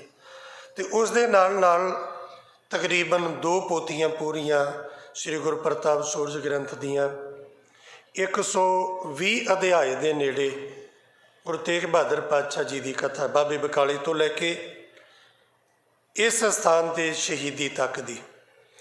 ਔਰ ਕੁਝ ਪ੍ਰਸੰਗ ਜਿਹੜੇ ਨੇ ਉਹ ਪਿੱਛੋਂ ਹੋਰ ਨੇ ਜਿਵੇਂ ਪਾਤਸ਼ਾਹ ਮਹਾਰਾਜ ਜੀ ਦਾ ਅਵਤਾਰ, ਗੁਰੂ ਤੇਗ ਬਹਾਦਰ ਪਾਤਸ਼ਾਹ ਜੀ ਦੀ ਸਗਾਈ, ਗੁਰੂ ਤੇਗ ਬਹਾਦਰ ਪਾਤਸ਼ਾਹ ਜੀ ਦਾ ਵਿਆਹ ਤੇ ਕਰਤਾਰਪੁਰ ਤੋਂ ਮਾਤਾ ਜੀ ਦੇ ਨਾਲ ਬਾਬੇ ਬਕਾਲੇ ਆਉਣਾ। ਪ੍ਰਬੰਧਕਾਂ ਨੇ ਵਿਚਾਰ ਕੀਤੀ ਹੈ ਵੀ ਜੇ ਕੱਲ੍ਹ ਤੋਂ ਆਪਾਂ ਇਹ ਕਥਾ ਸ਼ੁਰੂ ਕਰੀਏ ਗੁਰੂ ਤੇਗ ਬਹਾਦਰ ਮਹਾਰਾਜ ਜੀ ਦੀ, ਤੇ ਸ਼ਤਾਬਦੀ ਤੱਕ ਗੁਰੂ ਤੇਗ ਬਹਾਦਰ ਪਾਤਸ਼ਾਹ ਜੀ ਦਾ ਸਾਰਾ ਜੀਵਨ ਜਿਹੜਾ ਉਹ ਇੱਕ ਇੱਕ ਦਿਨ ਕਰਕੇ ਆਪਾਂ ਵਿਸਥਾਰ ਦੇ ਨਾਲ ਵਿਚਾਰ ਸਕਦੇ ਹਾਂ, ਸੁਣ ਸਕਦੇ ਹਾਂ। ਔਰ ਨਾਲ ਨਾਲ ਹੀ ਇਹ ਸਾਰਾ ਪ੍ਰੋਗਰਾਮ, ਇਹ ਸਾਰੀ ਕਥਾ ਗੁਰਦੁਆਰਾ ਸੀਸਗੰਜ ਸਾਹਿਬ ਦੇ ਫੇਸਬੁੱਕ ਪੇਜ 'ਤੇ, ਗੁਰਦੁਆਰਾ ਸੀਸਗੰਜ ਸਾਹਿਬ YouTube ਚੈਨਲ 'ਤੇ ਇਹ ਨਾਲ ਦੀ ਨਾਲ ਲਾਈਵ ਆਉਂਦੀ ਹੈ। ਇਹ ਸਾਰੀ ਕਥਾ ਰਿਕਾਰਡ ਵੀ ਹੋ ਜਾਏਗੀ, ਅਗਲੇ ਸਮੇਂ ਵਾਸਤੇ ਵੀ ਸੰਗਤਾਂ ਸੁਣ ਕੇ ਆਨੰਦ ਲੈਣਗੀਆਂ। ਸੋ ਕੱਲ੍ਹ ਤੋਂ ਆਪਾਂ ਗੁਰੂ ਤੇਗ ਬਹਾਦਰ ਪਾਤਸ਼ਾਹ ਜੀ ਦੇ ਜੀਵਨ ਦੀ ਕਥਾ ਪ੍ਰਾਰੰਭ ਕਰਾਂਗੇ। ਇਹ ਜੰਗ ਯੁੱਧ ਦੀ ਕਥਾ ਨੂੰ ਅਜੇ ਆਪਾਂ ਇੱਥੇ ਹੀ ਤਕਰੀਬਨ ਗੁਰੂ ਤੇਗ ਬਹਾਦਰ ਪਾਤਸ਼ਾਹ ਜੀ ਦੀ 400 ਸਾਲਾ ਅਵਤਾਰ ਗੁਰਪੁਰਬ ਸ਼ਤਾਬਦੀ ਤੱਕ ਇਹਨੂੰ ਵਿਸ਼ਰਾਮ ਦੇਵਾਂਗੇ। ਕਥਾ ਸੂਰਜ ਪ੍ਰਕਾਸ਼ ਦੀ ਹੀ ਚੱਲੇਗੀ, ਪਰ ਸੰਗ ਜਿਹੜੇ ਨੇ ਉਹ ਗੁਰੂ ਤੇਗ ਬਹਾਦਰ ਮਹਾਰਾਜ ਜੀ ਦੀ ਜੀਵਨੀ ਦੇ ਹੋਣਗੇ। ਆਪ ਜੀ ਹਰ ਰੋਜ਼ ਇੱਥੇ ਪਹੁੰਚ ਕੇ ਲਾਭ ਲੈਂਦੇ ਹੋ। ਮੁਬਾਰਕਾਂ। ਆਪਣੇ ਘਰਾਂ ਵਿੱਚ ਬੈਠੇ ਹੋਏ ਵੀ ਆਪ ਜੀ ਮੋਬਾਈਲ ਫੋਨ 'ਤੇ, ਕੰਪਿਊਟਰ 'ਤੇ, ਲੈਪਟਾਪ 'ਤੇ ਗੁਰਦੁਆਰਾ ਸੀਸਗੰਜ ਸਾਹਿਬ ਇਹ ਪੇਜ ਹੈ, ਇਹਦੇ 'ਤੇ ਲਾਈਵ ਕਥਾ, ਔਰ ਗੁਰਦੁਆਰਾ ਸੀਸਗੰਜ ਸਾਹਿਬ YouTube ਚੈਨਲ 'ਤੇ ਇਹ ਲਾਈਵ ਕਥਾ ਆਪ ਜੀ ਸੁਣ ਸਕਦੇ ਹੋ। ਭੁੱਲਾਂ ਗਲਤੀਆਂ ਦੀ ਖਿਮਾ ਗੁਰੂ ਗ੍ਰੰਥ ਸਾਹਿਬ ਜੀ ਦਾ ਸਮੁਗੁਰੂ ਕੀ ਸੰਗਤ ਦਾ ਹਾਰਦਿਕ ਧੰਨਵਾਦ। ਅਸੀਸ ਦੇ ਕੇ ਨਿਵਾਜਣਾ ਜੀ। ਵਾਹਿਗੁਰੂ ਜੀ ਕਾ ਖਾਲਸਾ।